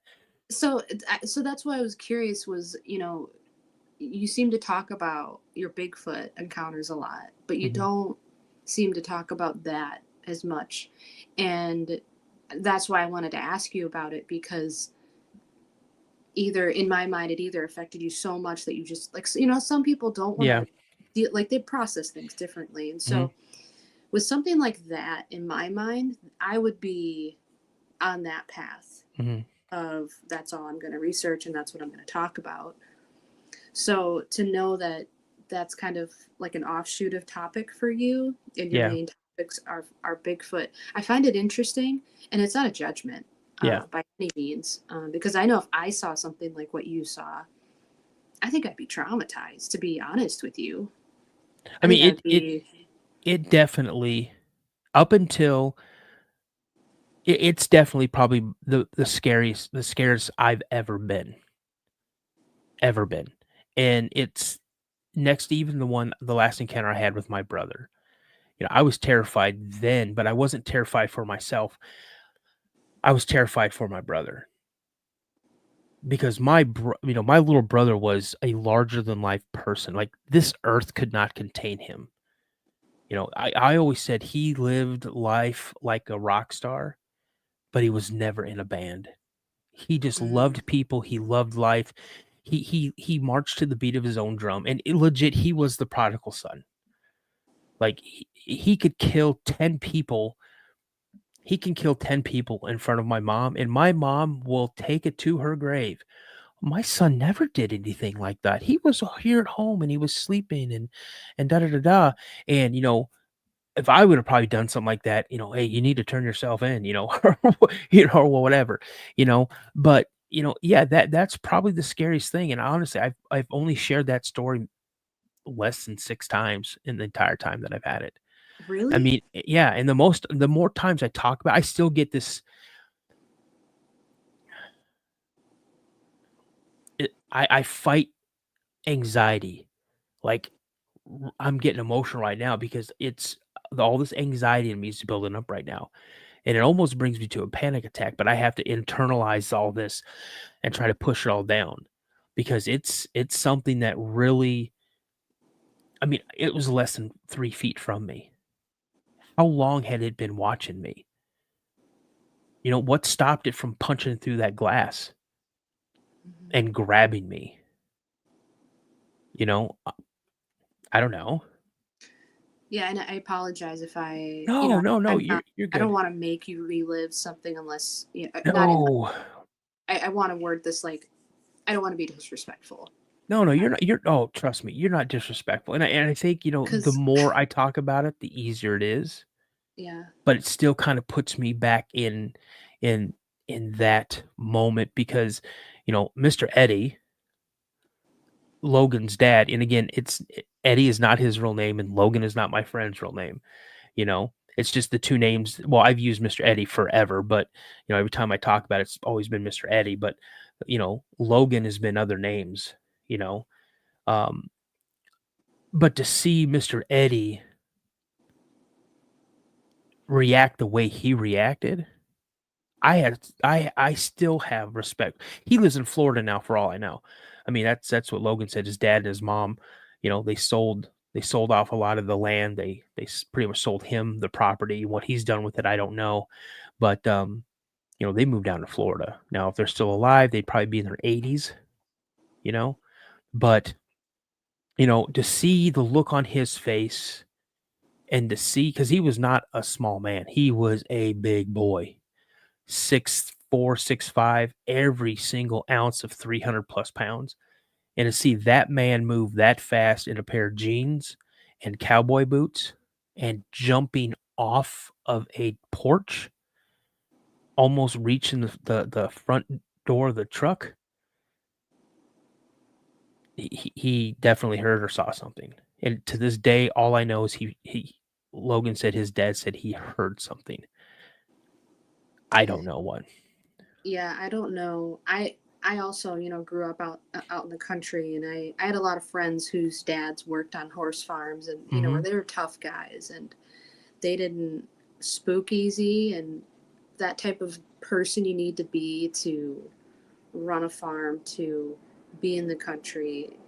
They don't show a lot of. It's like the stereotypical. You don't show a lot of emotion. You work Mhm. hard. You don't talk a lot. You don't move fast. And when you move, it's intentional, and it's you're gonna do it the right Yep. way. That's how my dad is too. Mhm. And so when you said that, I was like, if I saw some of my, I was thinking like if I saw some of my friends' dads who I know like that, I would freak out just seeing them react to something Mhm. like that. So I can't imagine like what it must have been like for you to see somebody that was supposed to, kind of be keeping you safe, being like, protecting you from whatever, being in their care. react Yeah. that. Like, it had to be really unnerving and really scary for you. Oh, for sure. And just it's just and here's another thing, it's about the dogs. You know, like I'd said before, I've seen coyotes walk through their backyard near the edge of the tree line. And those 3 big old dogs would just sit there and look at him like, "Whatever. Not gonna worry about you." They would go ahead and they would definitely start barking if a car pulled up, they didn't realize it, but then they was, "Oh, look, it's a person. I think I know this person." They get all crazy and want you to pet them and, you know, try to lick you and stuff like that, but, when we walked out that back door and Logan's flashing that flashlight, and back then, this is 1989, it's not equivalent to the flashlights that we have now. At the time, that was a great, awesome flashlight because if you shined it out, you could almost see everything out in the backyard clearly. But the further out it went, you still had a little bit of light. And that's where we kind of noticed where the dogs were. And these dogs were barking like they were wanted to kill something. And then when that thing made that scream or growl or whatever the heck it was, it gets and you hear it coming through the woods, coming through that brush. And I turned to ask Logan, what the hell was that? And I look and there's no Logan standing there. And I look and I see Logan and the dogs tearing through the backyard trying to get to the house. And I don't know why I stood there for as long as I did. And again, wasn't like I stood there for 10 minutes. I stood there for seconds. And then I turned and ran when reality kicked me in the face. Like, oh, I need to go. Hmm. And for whatever reason, I'd stop and flash this stupid flashlight that I had that was, 2 C cells. I might have gotten 4 or 5 feet of distance with the beam, and I could hear it coming up through the woods up into the backyard after me. And all I could do was turn around and take off running as fast as I could. And lucky I was faster than Logan. I got up to the back porch, just in time for him trying to open up the back door and the dogs trying to climb over themselves, trying to get in the back door. And the dogs knew they weren't allowed in the house. There'd be times where we'd open up the back door trying to coax the dogs in, and they're like, "No, I'm not going in there." They'd turn around and walk back off, going to the barn because that's where they hung out. Hmm. So, to this day, I wish I could sit down with Logan and Mr. Eddie and just sit and talk with them. And like, listen, guys, it's been this many years. What exactly did you see or hear? Because I know what Logan saw and I know what I saw. Do you think it would give you closure? Honestly, the only thing that would give me closure if I could unalive it, Fair. That's a very fair. like for real. Because there's times where I'm not gonna lie, and what, if I still got guys that I work with in here, I don't care. You guys can go tell everybody at work that I'm a wuss. I don't care. You know, when I do like my night walks, there's times where I'll get up and I'll go, and I haven't done it in a little while, but I'd get up at like midnight, 1 in the morning, and I'd walk around my neighborhood. I have woods over here. I'd walk out through these woods, and there's been a couple times now in these woods. There's paths all over in these woods, so it's not like I'm trying to make my own path. But yeah, whatever, Sean. I already knew that. But um, I have a headlamp on. I have a flashlight on. I have a rig that I put across my chest. I got stuff there. Got my phone on me all the time. And there's been times, man, where I'll hear something and I'll start flashing lights and I can't see anything and I just turn right back around. You know, it just unnerves me because what I see is what I saw. What I see in my head is what I saw. So, Well, once you see stuff like that, you're what do they call that? The sense of like your awareness spectrum like broadens so much that you become hyper vigilant or hyper aware. So you're always like you become like you're trained. Oh yeah. Basically, like you have trained your peripheral, your like all of your senses to recognize patterns of unsafe situations or similar patterns to that event. And that's what I find really interesting, is that like once you like go through something like that, then you can see those like, I guess, traces or markers when you're outside or wherever you are. So I don't think it makes you a wuss. I think I would rather know and be aware of something like now. Like I'm happy that you went through that, and then I'm happy I went through what I did, because now I know. And so if I encounter it, I'm going to know how to react and to stay alive. And if that, I don't mean to sound dramatic, but it's better to know. Yep. And another thing is, is because of all that type of stuff, I know where to go and where not to go. And it's what I'm looking at Sienna, what she's saying. She says a line of brujas, which are witches, and I grew up seeing all sorts of stuff. And it's funny that that I just happened to catch that out of the corner of my eye, because when I was a kid, I had a dream, actually not a dream, a nightmare, that reoccurred multiple times as a child, and it was when we were having a cross country trip. My mom, my dad, my little brother, and I, when we were kids, they had a station wagon, so me and my brother would sleep in the back of the station wagon with like sleeping bags and stuff. And I remember my dad driving, and this light, like headlight, lit the entire back of the car up. And I looked up and I saw this hag, like a witch, like riding a motorcycle and coming up right to the side of the car. And my dad and my mom were oblivious to it. And she was trying to reach through the window trying to grab me. And I had that nightmare multiple times, and it was like so real. I remember waking up screaming and my dad pulling over. Dano, I forgot to tell you, speaking of like lights, okay, I'm sorry, I don't mean to interrupt you. No, you're good. You're good. Because that was the story, Yeah, I cannot believe that I forgot. So last week I was driving to my friend's house, and it was like 10 p.m. So it was dark out, and it was here in the city where I live.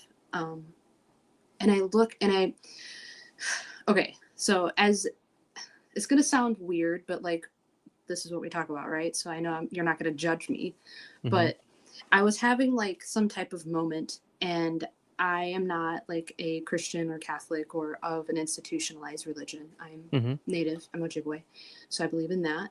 But I was just thinking, like, there are moments where I go through like grieving and like of my brother's passing and friends and things, and I'm like driving, having a moment to myself, and I was just thinking, and I said, Lord, if you're real, just give me a little sign.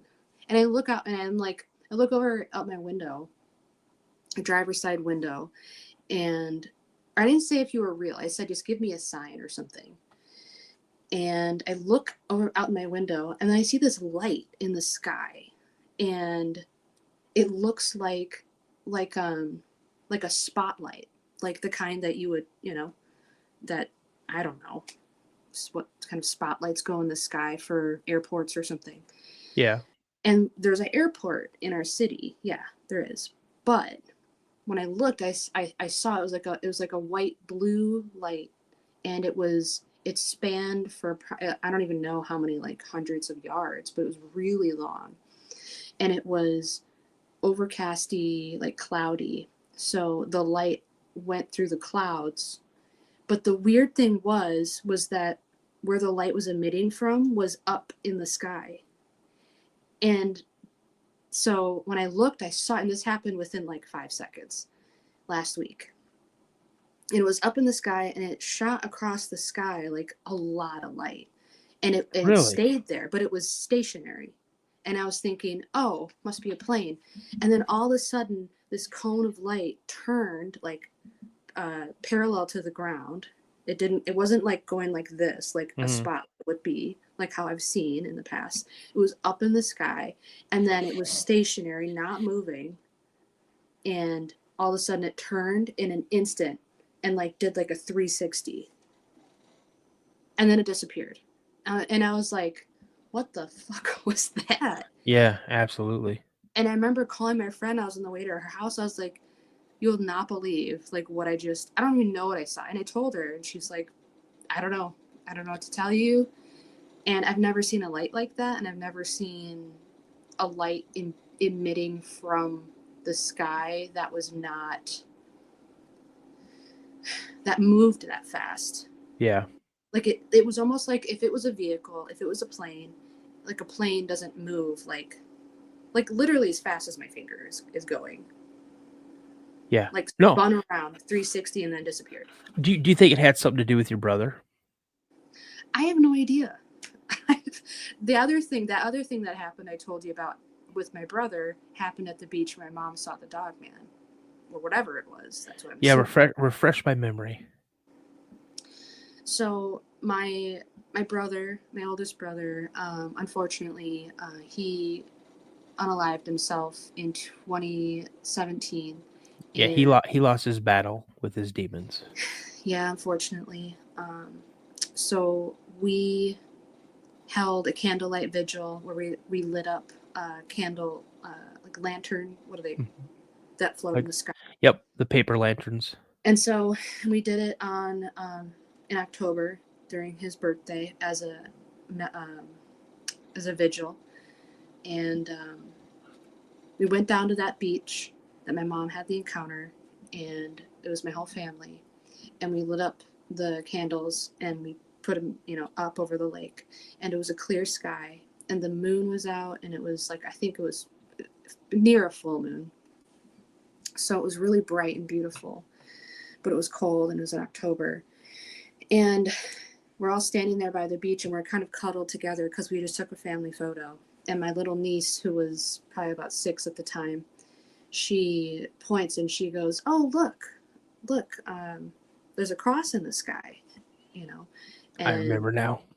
Yeah, and I was thinking to myself, I'm really upset. And it's like, it's an emotional time, and like, I'm like, whatever. My niece is just a child and thinking she sees whatever that's associated with death and things. And I look up, and there are like 2 small clouds in the sky, very small, the only clouds in the sky, and there's a cross, cookie cuttered, like someone took a cookie cutter and pulled it out of the cloud, and it was perfect, and it only lasted under 2 minutes, under a minute, because the clouds are moving, and we all turned and we saw it, and my mom started crying because that was her baby boy that we were having the vigil for, and my mom took a photo of it, and she printed it out, and she holds it, or she has it framed now in her house. That's awesome. And hey, I don't know what to believe. I'm no one to judge what happens after this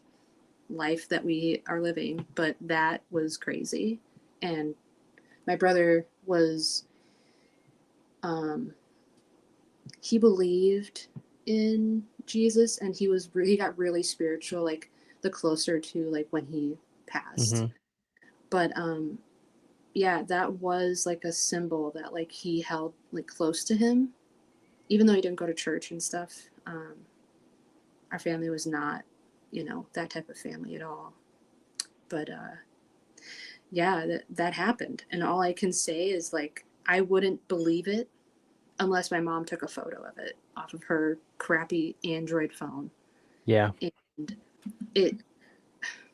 I don't know. It's just like something I can't explain, something that happened at a vulnerable time, like in our lives, in the same spot where all this other weird stuff happened. It's like unreal. It sounds like made up, but it happened. Yeah, it's I'm pretty sure you're not the only one that's had that happen. I know I've had similar encounters like that. My thing was, my stepdad, who was, when I was a kid, because he came along when I was 10, and we did not get along. It was like, all the time. He would tell me to do something. I would do everything opposite. You're not my dad. You're just another dude sniffing around my mom. And then they got married, and it just got even worse. Like all of a sudden, he had complete control of anything and everything I did. And I was like, man, F that. That ain't happening. And, after uh, I joined the military and then I became a dad, it's like our relationship just got more so when I joined the military. Our relationship just got super tight. Just like we were almost like best friends. And there's been 4 men in my life that had the ability to calm me with just in a few words. My grandfather, my stepdad, my dad, and my little brother. And it's funny, everybody called uh, my little brother was referred to as the calm to my storm. So whenever I was getting, I mean, you may not look like it, you guys. But I have a very, very nasty mean streak in me. I have a very nasty temper in me. And, since, my brother's passed away, um, and my daughter was born, you know, uh, I've softened up a lot, but it's still in there. You know, that little green beast I call, he's still locked up in here. And if I ever have to let him out, whoever I'm focusing that on, I feel sorry for you. But I remember I was going through my divorce, and it was an emergency hearing for custody of my daughter. And it was a Thursday night and it was June 4th. June 5th was Friday. And I was laying out all my stuff, all my documentation, all my paperwork, everything. And hey, what's up there, Night Watch? Um, I got on my knees and I kneeled by my bed and pulled out my Bible and I said, God, I said, I said, you know better than anybody. I have no clue where to look in your book. Help me find something that's going to be relevant to what I'm going through right now. Now, in my Bible, I have letters written to my daughter to this day. I wrote to her when she was little. I have pictures of her. I have pictures that she has drawn for me. I have locks of her hair in there. I have ribbons that she had given me that I use for place markers and stuff. So when you fan through it, you could stop at any one of these things. I closed my eyes, I fanned through it, I stopped, put my finger on, and the passage, it read something to the fact that, go to town, get your wife, have her stop her prostituting ways, welcome her back into your home, and this whole thing. And I was like, whoa. I mean, that's literally spot on. And I go, sorry, Lord, I don't mean to disrespect you, but I can't. I can't welcome her back into my home. It's done. And so I went to bed. Hey, Reggie, what's up, buddy? I went to bed, and my room was painted dark royal blue. I had blackout curtains. I had gray carpet, so you would not know your hand is in front of your face, even if you had it this far. It was so dark. But my brother-in-law at the time had put mirrored doors on the closet. And so the way my bed was set up, the window was right across from my bed. I slept in the basement. The door was right to my right-hand side. So I was rolled on my left side. And for some reason, everybody knows you feel that feeling, that sense that something is watching you. Like, someone is in your room and you start getting this little freaky feeling. So I open my eyes and I'm in the reflection. I'm seeing my chair, my desk, my computer. I'm seeing everything that's in my room. I'm seeing it. And I'm like, wait a minute. How am I seeing all this stuff? Maybe my daughter, turned the light on. No, because I'm looking in the mirror and I see everything. So I slowly roll over, and my stepdad is standing there. And I look at him and I go, Dad, okay, I'm not going to get emotional, you guys. I'm not going to. I go, Dad, what are you doing here? He's like, well, something told me you needed me. And he goes, buddy, okay, I'm not going to get emotional. He goes, everything's going to be okay, buddy. Everything's going to be okay. And Danielle, I kid you not, it was so real that I stood up and we almost embraced, and he just faded right before me. And the next day I went to church, I went to court, and I got full custody of my daughter. 8 years old. I am a single dad with an 8-year-old daughter and raising my kid. And then I was coming home from a union meeting. I was a sergeant at arms at my local, and I'm driving, and I just had this. It was not a good meeting. The whole day was not good. As I'm driving, I had a '94 Chevy Caprice Classic station wagon. Loved that car. And all of a sudden I get this overwhelming smell of Stetson cologne in my car. And I got this huge smile in my face. And I'm like, all right, Dad, thank you. I called my stepdad my dad. And I go, thank you, because that was his cologne. That's what he wore, was Stetson, religiously. And something just told me, look in the rearview mirror. And I looked in the rearview mirror, and he was sitting in the back seat with that smile on his face. And I just, I started bawling, blew through a stop sign. Minneapolis police officer whips out behind me and pulls me over. And she comes up and she's like, sir, do you know why? And she's like, whoa. I'm like, oh. And she's like, what's, sir, are you okay? No, I just saw my dad. Okay. And that's, my dad passed away in 2003. And she goes, sir, have you been drinking? No, ma'am. And I go, he was just sitting in the back seat of my car. And she kind of gave me this look, and she goes, have you been drinking? So I rolled my window down. I go, just smell inside my car. And she goes, what? I'm supposed to smell the cologne? I go, yeah. I go, smell me. I don't have any cologne on. And she smelled my dad's Stetson cologne. And she stood there with me for like 25 minutes and just talked with me. Oh. And yeah, it was awesome. But it's when your brother showed your mom, your brother showed you, your brother knew who was there that really needed to see him, or a representation of him, or representative of him. Like, hey, I'm okay. And it's, and it's just like, I get that with my dad, my stepdad. I get it with my little brother. Did I tell a story about my grandma who was right here? I think so, but I can't remember. If Sabrina is still in the channel, she saw my grandmother as well. If she's in the chat, Sabrina saw my grandmother. Where I was doing an interview, and you were doing an interview. I was being interviewed. Oh my God. You guys, check this out. This is going to blow your mind, you guys, because it absolutely, to this day, it still blows my mind. And it didn't happen once, it happened twice.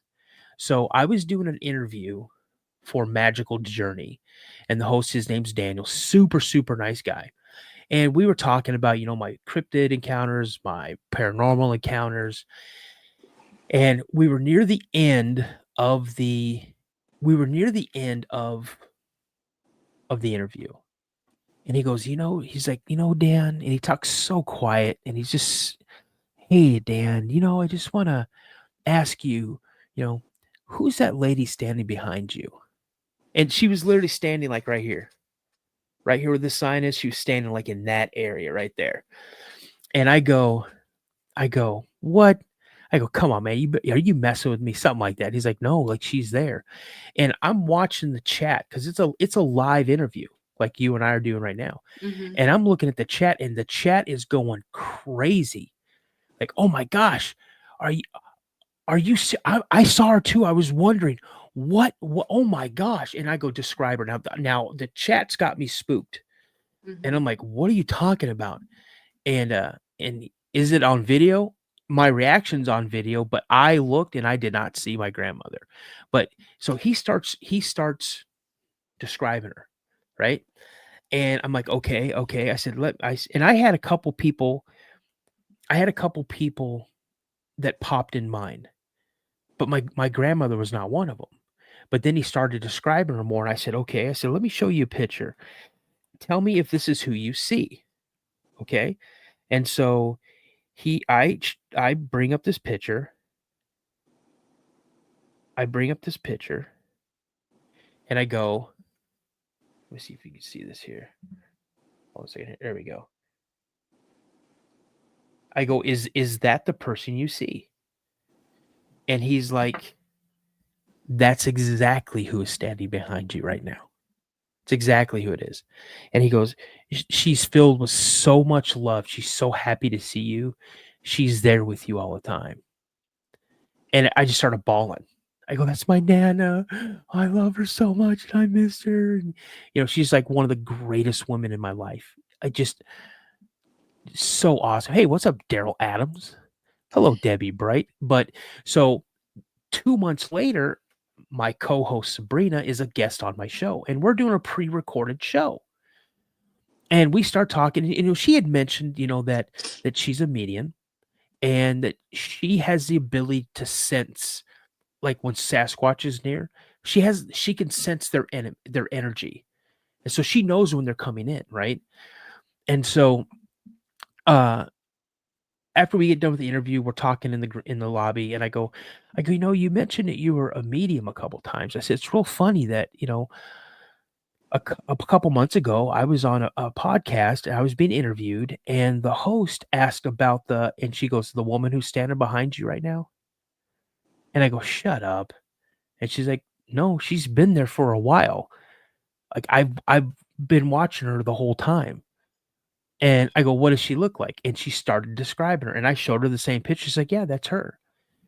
And I go, listen, I said, if you're really able to do what you're claiming, what did my grandmother give me at my grandfather's funeral? And so she cocks her head like she's listening to somebody, and she does this. She's doing this with her hand. And I go, I'm kind of watching her, and I'm like, what is she doing? And she goes, she gave you a watch. I'm just checking the weather. We have a massive thunderstorm hitting us right now. And I go, what did she get? Well, she's like, what did she give you? And she goes, well, a watch. And I go, no, she didn't give me a watch. And then she goes, no, she gave you a knife. And I go, what? Yes. And it wasn't even my mind, because I'd almost completely forgotten about the knife. And she did something like this. She's like, it's broken. And I go, yeah, one of them, because it had two blades, and one of the blades was broken. And then she goes, she also gave you a puppy, like a small dog. And I go, no, my grandmother never gave me a puppy, never gave me a small. She's like, yes, she did. She's like, she's being very adamant that she did. She gave you a dog, like a little small, like toy knickknack, something like that. I can't remember exactly how she described it, but it was just like that. And I go, yeah, she did. And she gave me a porcelain German Shepherd that my grandfather had brought back from Japan when he was part of the occupying forces after World War II. And I still have that. It's upstairs on a shelf.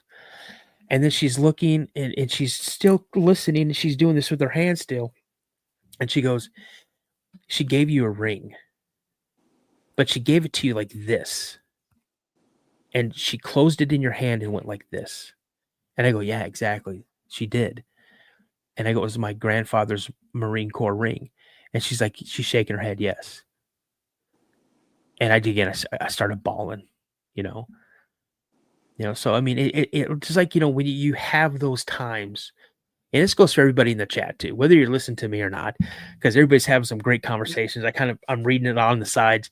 But it's when loved ones have passed, they have an uncanny ability to pop up when you really need them, whether it's a physical manifestation of themselves, whether it's something about them that helps you remind you of them, like my dad's Stetson cologne, or it's certain music that pops on.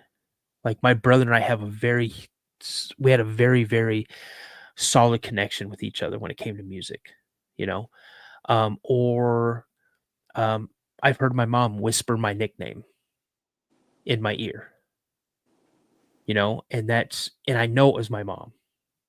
I know beyond the shadow of a doubt. And there'll be times where I feel my foot get squeezed. And I know that's my mom because that's how my mom used to wake me up. She'd come in and she'd grab me by my foot and just kind of give a little squeeze and a little like move it a little bit. And I knew that was my mom waking me up. So it's just little things, you know. And so it's awesome that your brother, even though that, and I don't mean to put this in, I'm not trying to say this to be disrespectful, but he wasn't in his right mind when he lost his battle with his demons. That wasn't him. And I want you to understand that was not him when that happened. I know. Yeah. And when he showed you guys that cross, honestly, if I would have been there and I knew your brother, I would have probably broke down crying. And here I am letting out the secret that I'm a big softy, it's just, I find that type of stuff, I find it fascinating. And I find that, when we feel that we can't go on any further, like you just feel that everything is against you, they have a way of popping up and giving you that reassurance, like, hey, it's going to be okay. You've faced so many more worse things than this. Hey, suck it up. You can get through this.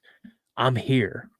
I may not be here physically, but I think they're here in a more powerful way. Yeah, we all want to hug them one more time. And we want to say their name. We want to talk to him. When, my brother used to hate it when I'd kiss him. I'd give him a kiss on his cheek. Oh, he'd flip out. What are you doing? Stop kissing me. What? What? I knew it. I knew you were like that. He'd lose his mind, but at the end of the day, we would hug each other and it would be just such a strong embrace. And now, when I have these issues that I deal with, and I'll tell you right now, since my brother passed away, I'm not the same person. I cry every single day, every day, because I mean, you know as well as I do, and anybody else that's lost a sibling, we kind of prepare ourselves for grandparents. We kind of prepare ourselves for parents. You don't prepare yourself for a sibling. Mm-hmm. Especially a younger sibling or a sibling that's maybe a couple of years older than you. You don't prepare yourself because that's just not something that's supposed to happen, And Yeah. Sorry, go ahead. No, you're good. Go ahead. My brother sent me a video about siblings the other day, and he usually doesn't send me that type of stuff, but it was in the middle of the night, so I think he was thinking about our brother. And yeah. It was a video about a guy. It was of a man talking about siblings, and he was saying, siblings are one of the most important people in your life because they will see every version of you, and you will know them better than you know anyone else in your life, and you will always have a bond with them that you will never have.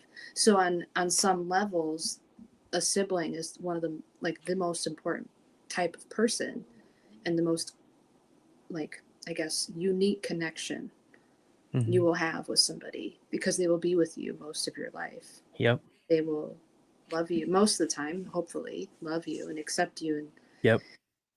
and you'll go through your journey together. Yeah. And you're 100%, I found that really impactful. I never thought about it like that before. There's a video of let me see if I can find it here. One second, hold on. And I'll share the let's see here. When you were sharing your story about your dad, it reminded me of the dream that I had of my grandpa. Yeah. I was 16 and he just passed, and he was great. And in my dream, it was the only lucid dream I've ever had in my life, and I was so worried at that age that he wasn't okay. Like, I was really worried that he didn't have what he needed or something. And in my dream, I walked into my dad's kitchen, and he was just my grandpa was standing there. And I went in, and he talked to me. I don't know if this is a thing with other people, but in dreams, when people that have passed over, when they're in the dreams, they can like mind speak, and they don't like physically like speak to you. I don't know if that's common with others, but it happened to me. And he said, "I'm okay, and you're going to be okay, and everything's okay." And I hugged him, and I smelled his cologne. Yeah. In my dream. And I never smelled things before in my dreams. And I remember waking up, and I could smell his, like your dad's cologne, his Stetson. I don't know what my grandpa wore, but I remember feeling so comforted from smelling his, because I've never smelled that cologne anywhere in my life ever again. Yeah. But he gave, like, that happened, and it really gave me a sense of comfort, and I'm pretty sure I cried, and had a sense of relief. Yeah. But it's crazy how that happens. Oh yeah, for sure. You do something here.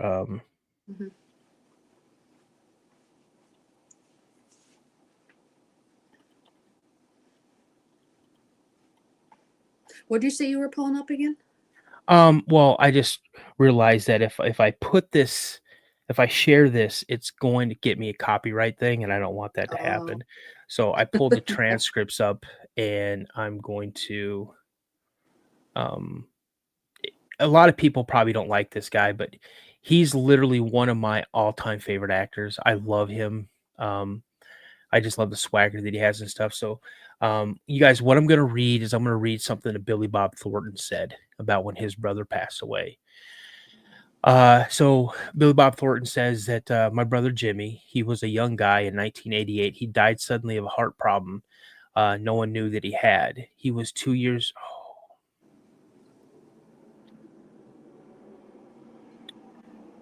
He was 2 years younger than me. It changed everything. There's only been a couple times in my life when I felt carefree, just brief windows, maybe a couple of years when I had no real responsibilities. I was making enough money, spending time with my friends, dating, just enjoying life. For those couple of years, I felt okay. And that's rare for me. But then he died. And since then, I've never trusted happiness. I have to force myself to believe things are going to be okay. Whether it's about my family, myself, or my friends, I've never been the same. There's melancholy in me that never leaves. At any given moment, I'm 50% happy and 50% sad. The only advice I can offer to anyone who's lost someone that close is this: you don't ever get over it. You don't really. But the more you understand that and embrace it, the better off you'll be. I don't want to forget about my brother. I don't want to forget what it felt like when he died, because he deserves to be remembered. That's how important he was to me. So if that means I have to suffer, if I have to carry that sadness and feel the emptiness for the rest of my life without any specific sense of humor, without the energy he brought into the world, then so be it. That's how I will honor him. I'll be sad and melancholy, about it forever, and I accept that. I live with it, and that's okay. I think it's okay to feel those things. As an artist, that's where a lot of your work comes from. You keep honoring the people you've lost by writing that song or acting that part or telling that story or even painting that picture. Whatever it is, if it has sadness or melancholy or fear in it, that's what keeps them alive. Whatever you pour into your work, your family, or your art, that's the tribute. That's the love that never leaves. And I'm sorry I got emotional, you guys, because um, my brother was 2 years younger than me, and he had a heart issue. And You know, so, yeah, Dano, I want to share that, like, in my culture, like when you cry, it is a sign of strength and it's sacred. And when you do, you, you can like release that stuff that otherwise will build up and cause dis-ease in your body. And yeah, so that those, we've been conditioned that it shows weakness, but I think when you can cry, you honor yourself and you honor your brother. yeah. Truly, And I'm always gonna truly. see. I cry every day, and I hadn't cried today, so there it is. It's But okay. yeah, I think it's healthy. I think more people need to. yeah, And I'm sorry for your loss, and I truly am like honored that you feel, this is your safe space, and I feel yeah, honored to be part of it, and I don't judge you for yeah. crying. Well, I appreciate, and again, I truly appreciate that. And then it's I get emotional over crazy things at 46. It's wild how you know what, Scott, that's 100% true. And the thing is, it's even worse for me, since my brother passed away, and then almost 10 months to the day my mom passed away after him. And I mean, I look at my mom's death certificate and it's, COPD. That's the cause, but I know that wasn't the real cause. My mom had a broken heart because she lost the love of her life, meeting my stepdad in 2023. I mean, 2003. And he absolutely adored my mother, and she absolutely adored him. And my little brother was her baby boy. I have an older brother. I have me and my little brother. We had same mom, same dad. My oldest brother, same mom, different dad. I have a younger brother, same dad, different mom. I don't know my younger brother that well. I wish I did. My older brother, I really don't talk with him. I wish I did. It's not a lack for trying. But when the afternoon of June 15th, 2016, I made that call to my mom to let her know that her baby boy was no longer with us. And the scream that I heard come out of my mom, I hear that every day. And it's rough. And then when my mom passed away and we went to Alabama to look at her, go through her effects of her house, I found this box full of journals that my mom had kept. And I read them. And there was never a mention of me at all in any one of those journals. It was my dad, my stepdad, and my brother. I was never mentioned. And that killed me. Because my mom always said I was her rock. You're my rock. You're my rock. You're my rock. Like, what do you mean? I'm your rock. And then my wife, who had only known my mom for about a year, she goes, "You want to know why you're her rock?" And I go, "Why?" And she's like, "Because she knew when the going gets tough, when when things are backed into a corner, she knew that you would come out and handle everything. You could pull all that weight onto your shoulders and handle it and make sure everybody's wishes were respected and things would get done. And then that's when I had my aha moment. Okay, I get it. That's why she called me her rock, because she knew she could depend on me. Even though my brother was the love of her life. I hate to say this, but she knew that she couldn't depend on him.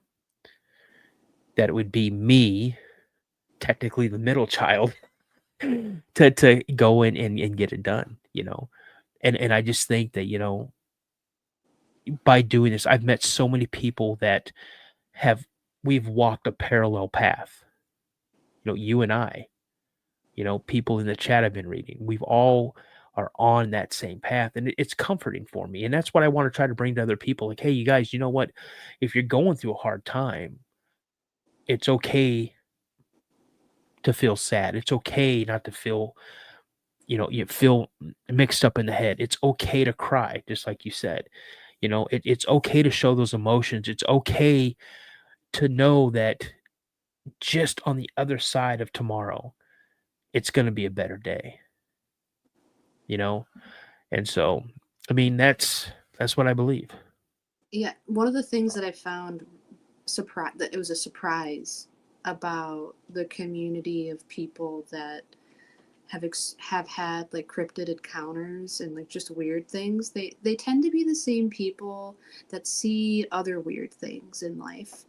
And what I found surprising was the level of like support in these communities, because until I knew what like the encounter was, like I felt alone and like felt kind of like crazy, and I couldn't talk about it like so many thousands of other people have with all the different types of weird things that are out there, cryptids specifically.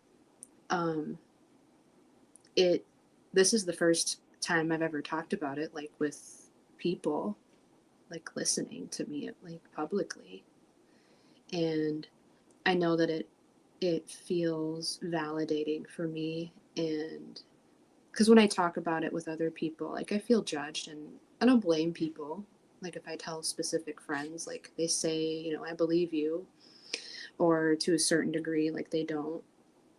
You have to be, you have to use your discernment. But my point is like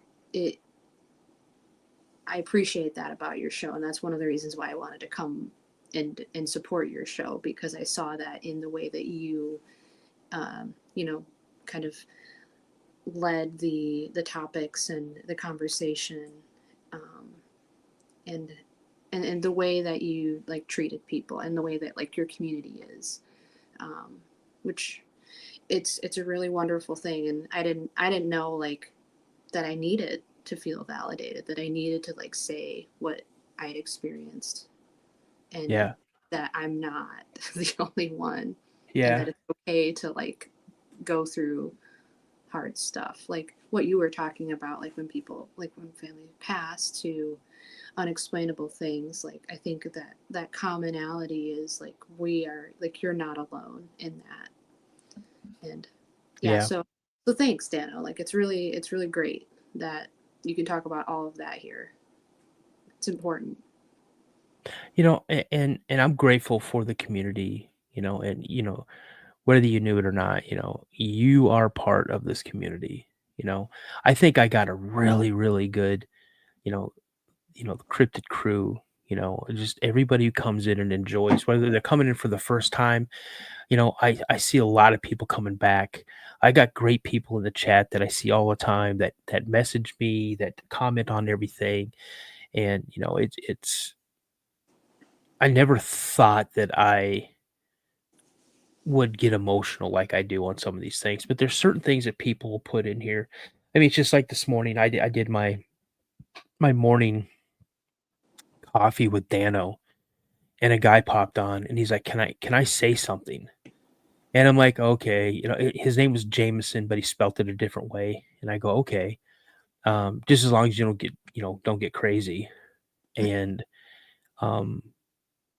he goes, I just found out that I have cancer. And I'm like, what do you do with that? And I immediately just prayed for him, told him, said, hey, I hope everything goes well with you. I hope that, through prayer and, I not sure how to, all right, Natalie, good night. Thank you for coming. Natalie's from Scotland right now. So Oh. it's like, it's early. She stayed up the entire live stream on Saturday. Wow. Like when we ended at midnight, it was like, oh, I don't know what time. Natalie, what time was it when we ended the 4-hour live stream? Wasn't it like almost 6:30 in the morning or something there? It was crazy. But She's a trooper. yeah, Wow. she was rocking it out. But and again, it's I never thought in a million years that I would be able to find somebody not as close as my brother, and certainly never take the place of my little brother, but kind of be that stand-in for my little brother. And it's my buddy Josh from Mysteries Unknown. He put a post on a group. Hey, I got room for an interview. If anybody has an account he'd like to share, So I sent him a message, and then like a month later, he gets back to me. He's like, "Hey, man, interested to come on the podcast?" And I go, "Who are you? And what are you talking about?" And he goes, "Oh, well, you sent me this." I go, "What?" And he goes, "Yeah." I go, "Oh, yeah, that's right." And it's just like from the first time that him and I talked about one of my encounters, it's just like there was a connection there, like kismet, like we were meant to hook up, and we became fast friends. And I talk to him every single day. He talks to me every single day. Um, he's let me into a part of his life. I've let him into a part of my life. And never in a million years would I thought that I could find somebody that like that, that I would bring in all over this community, you know? And again, we have people that come in and they talk a bunch of garbage, and Yeah. those You'll people, have to.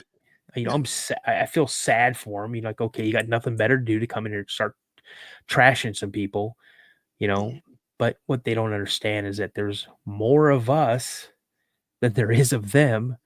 And when you get, trigger happy mods like Steamboat, he's got hawk eyes, someone starts getting stupid, he's quick to boot them. And so is Ashes and Chavez. He's quick about it. And, a Appreciate couple other people are. Yeah. So, mods are important. oh, I did a couple of these with no mods before. And I was like, oh, and everybody's like, man, you need to get mods. Mods, man. I don't know how to get mods. And then they explained it to me, and then boom, I got mods. So, but Dana, yeah. what is your coffee? Is it a channel? No, I just do a live on this one. I call it Coffee Okay. with Dano. And it's yeah, so you guys, if you write this down, if y'all got one of the magic ink sticks and some of that paper to write on, let me give you guys a schedule of what I got going on this channel. So, every Monday through Friday between 6:45 and 7:40. So the reason I say 6:45 is because sometimes I don't get to where I do my live streams until like 6:50 or almost 7 o'clock, because it just depends on traffic on my commute. So be prepared around 6:45 for me to jump on live. And I usually go about anywhere between 40 minutes to 60 minutes. And then it helps me get ready for work. And then I walk into my 9 to 5 and sit in my cubicle and type away on a keyboard and look at 3 monitors. And I'm like, ugh. And then I'm ready to go to work. And then on Wednesdays and Fridays at 1 p.m. Central Standard Time, I drop a new episode. And then once a month on Saturdays, I do a Saturday release for an episode. And members of the channel and people who are members, they have that little S by their name. They get early access to that show. And then every Saturday at 8:30 Central Standard Time, I do a live stream. Can't say it's going to always go 4 hours and 17 minutes, but hey, what's up, Richie? But yeah, again, I'm trying to keep things going. I'm trying to get my name out there. I'm trying to, keep putting content out there because I have a goal. My goal for the end of September is to have 5,000 subs. And the reason I say the end of September because I want to do it before my year mark. My year mark is actually October 18th, but I'd like to get it by the end of September. I'd love to get 5,000 subs. Again, I'm trying to put as much stuff out there as I possibly can. But yeah, I enjoy doing it, and I'm just letting you know, I may email you one day and say, hey, would you like to be a guest co-host on one of my Saturday lives? And that goes out to a lot of people on here. I mean, I may ask Sienna, I may ask Wade, Whitey, look out, buddy. I might shoot you a message somehow and say, hey, bud, you want to get on here? Same thing with you, Steamboat. I don't know if I'll have Steamboat on though, because that guy gets crazy wild. I don't know. And he's kind of got the eye of a couple of ladies, and they're constantly, oh, you should have seen what was going on in the Saturday live stream. They was getting stupid in there. It was getting, I'm like, whoa.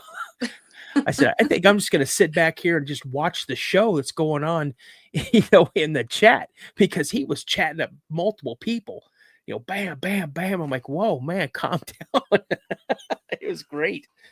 I would like to see more, like, I would encourage anyone that watches this, if they have any Dogman, like, stories or sightings in Wisconsin, especially, like, I don't get enough of that, there's, I've seen lots, like, especially, like, down in Mississippi and, like, the warmer states, like, year-round, but yeah, in Wisconsin, it doesn't seem like I see as much or hear about them as much, aside from, of course, the Beast of Bray Road, which is, like, an hour east of me. But I'm always interested in learning about my, like, local area, of course, like most people.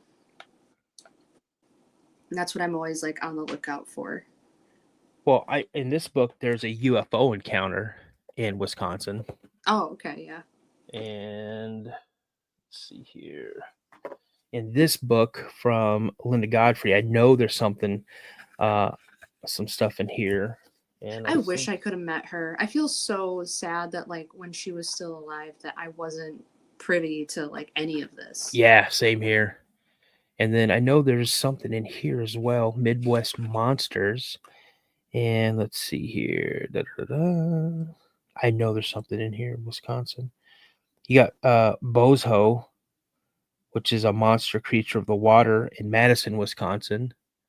And then you have the monster of Devil's Lake in Sauk County, Wisconsin. Then you have the Thunderbird attacks in Lawndale, Wisconsin. You want to hear that story? I'm familiar with Thunderbirds, but yeah. I've always thought of Thunderbirds as being, well, coming from the Pacific Northwest, you see Thunderbirds on totems out there. Yeah. All right, you guys, we're in for a treat. Oh, actually, I even have a Beast of Bray Road in Erin, Wisconsin. Erin. Yeah. Is that Aaron or Erin? Oh, okay. So, you guys ready? We're gonna do this Thunderbird in Lawndale, Wisconsin.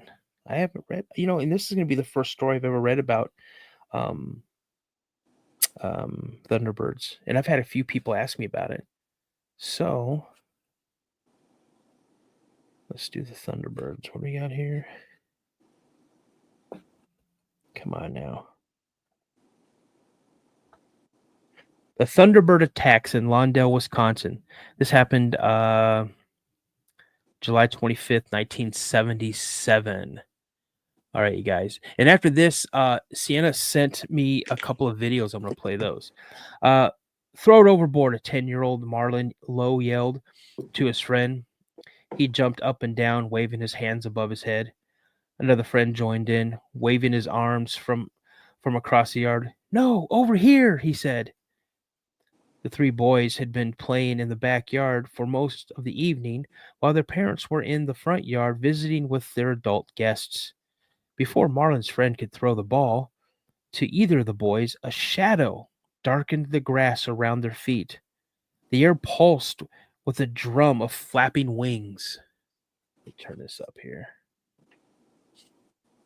The boys looked towards the sky and their mouths opened. The two enormous birds flew towards them. "What are those?" one of the boys asked. I don't know," Marlin replied. "They're birds," the other boy said, observing their enormous black feathered bodies and their white rings around the necks that led up to a seamlessly featherless head. "And they're coming straight towards us," he yelled. Marlin felt rooted to the ground beneath him as the giant birds came closer and swooping towards his friends, who ran screaming and dove into the nearby pool. Rising back into the sky, the birds circled the house once before setting their sights on Marlin. Seeing the creatures approaching him, Marlin turned to run, but only got a couple of feet before one of the beasts grabbed him by the shirt and lifted him into the air. Marlin screamed, thrashing his arms and legs wildly. Marlin's parents, Ruth and Jake, heard the yelling and looked over to see their son dangling 2 feet above the earth, gripped by the talons of a huge feathered creature. "Marlin!" Ruth screamed. She ran towards her son, who was kicking his legs wildly. "Holy hell!" Jake shouted as he rushed after his wife. Their friends Jim and Betty hurried behind them as Ruth sprinted across the yard after her boy. "Marlin, keep hitting it!" she screamed as she gained on the animal, which seemed slightly stunned by Marlin's fist beating at his legs. The second bird flew beside the one carrying Marlin, who had somehow become their prey. Jake was on Ruth's heels, screaming, "Let him go!" After flying for a distance of about 40 feet, the bird dropped Marlin. He landed with a thud, and his mother crumbled to the ground, holding her boy in her arms, trembling. She looked to the sky, afraid that the birds might return and attack again. Luckily, the birds seemed finished with their attempt, and with an eerie thrust of their enormous wings, they glided away. The birds disappeared behind the thick trees that surrounded Kickapoo Creek. Ruth sat on the wooden table with a large book closed in front of her. The library was quiet, as libraries tend to be, except for a few hushed whispers from those who seemed to be more interested in seeing what she was doing than reading the books they had come to check out. Word had traveled about the incident with the creature the other day, and it seems that most people thought her family had lost their minds. Ruth turned her attention to the book in front of her, flipped open the cover, and gazed down the index page. Then she began paging through the book slowly. She inspected the illustrations and photographs of the birds and bird-like creatures. Jake dropped into the chair beside her, carrying another stack of books in his arms. "If no one will believe us, we need to figure out what this is on our own," he said. He had been unable to hide his frustration over the police, doubting that his family had seen when they were called to their home following the attempted abduction of their son. Even with Jim and Betty there to back them up, the police openly called them liars.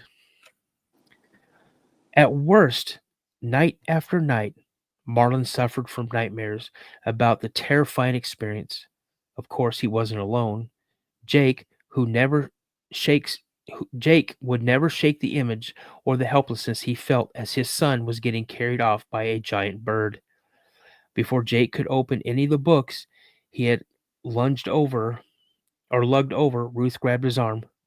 Never looking away from the book in front of her, she said, "I found it." Her book was open to a page featuring a large photograph of a condor. It looked exactly like the birds they had seen in their yard. Between Armington and Delvin, Illinois, June 29th, 1977, Not more than 20 miles from where Marlin was lifted off the ground by an immense bird, local mail carrier James Majors was completing his early morning deliveries. It was around 5:30 a.m. He heard others talking about the large birds that had been spotted during a week around the area. One woman near Armington had reported seeing a bird that she claims was larger than the hood of her car only yesterday. Then, a couple of hours later, a family had seen the same sort of creature land on the roof of their barn while they were out flying model airplanes. James wasn't sure that he had made all of the talk, wasn't sure what he made of all of the talk about the beastly creatures that locals were calling Thunderbirds. They seemed like something from a prehistoric time, and he wasn't one to believe in nonsense like Bigfoot and the Loch Ness Monster. As he delivered the bundles of letters into mailboxes he'd stopped beside, he caught sight of something through the windshield across the road, hovering over a cornfield. Two large birds circled in the air. One of the creatures swooped down and snatched a small pig from the field in its talons. The bird clutched the squirmy prey and flew across the road. Holy Mother of God, James sputtered, not sure what he had just seen with his own eyes. The bird's enormous wings flapped above him. The sound pulsated in his ears. It sounded like a jet was taking off. The bird met up with its companion, the pig still dangling from its clutches. Together, the Thunderbirds flew towards the horizon. Multiple sightings of what seems to be a pair of enormous condor-like birds were reported, including a detailed sighting in Odin, Illinois, just a little more than a week later. A husband and his wife described the bird as prehistoric, with a featherless head and giant wings. Yet it is unclear exactly what these feathered beasts were and whatever became of them. If if these were some sort of overgrown condors, one has to wonder what brought them to Illinois, far beyond the typical habitat. And since condors live for 70 years or more, it's possible these child hungry birds of prey are still out there hunting. Now, when they described it as having like a bald head, I don't believe that to be a I don't believe it to be a thunderbird. I Yeah, thought that's not. condor right away. Yeah, So so interesting. that's what I think. What do you think? Well, I know that Thunderbirds, like historically, like Ojibwe culture, like they are much bigger than that. Mhm. They are accompanied with storms. They are.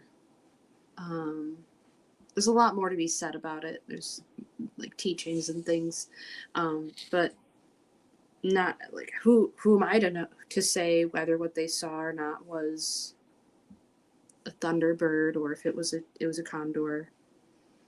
I don't know. I think everybody sees what they see. That's what I think. We don't have a box to put everything in. Yeah.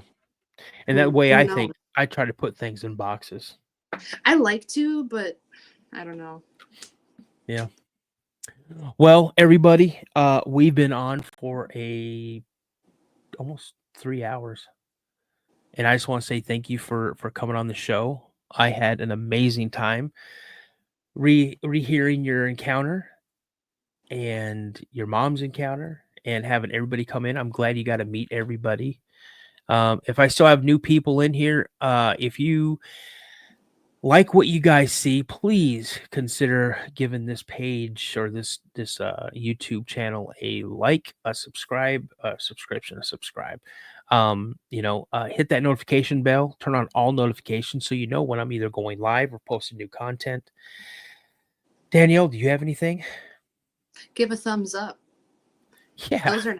I like doing that a lot when I can. nice. Yeah, and yeah, thanks for everybody listening and allowing me to speak. It's been great. Thank you to the moderators, to the people that continue to ask questions, and to the people that keep sharing their stories.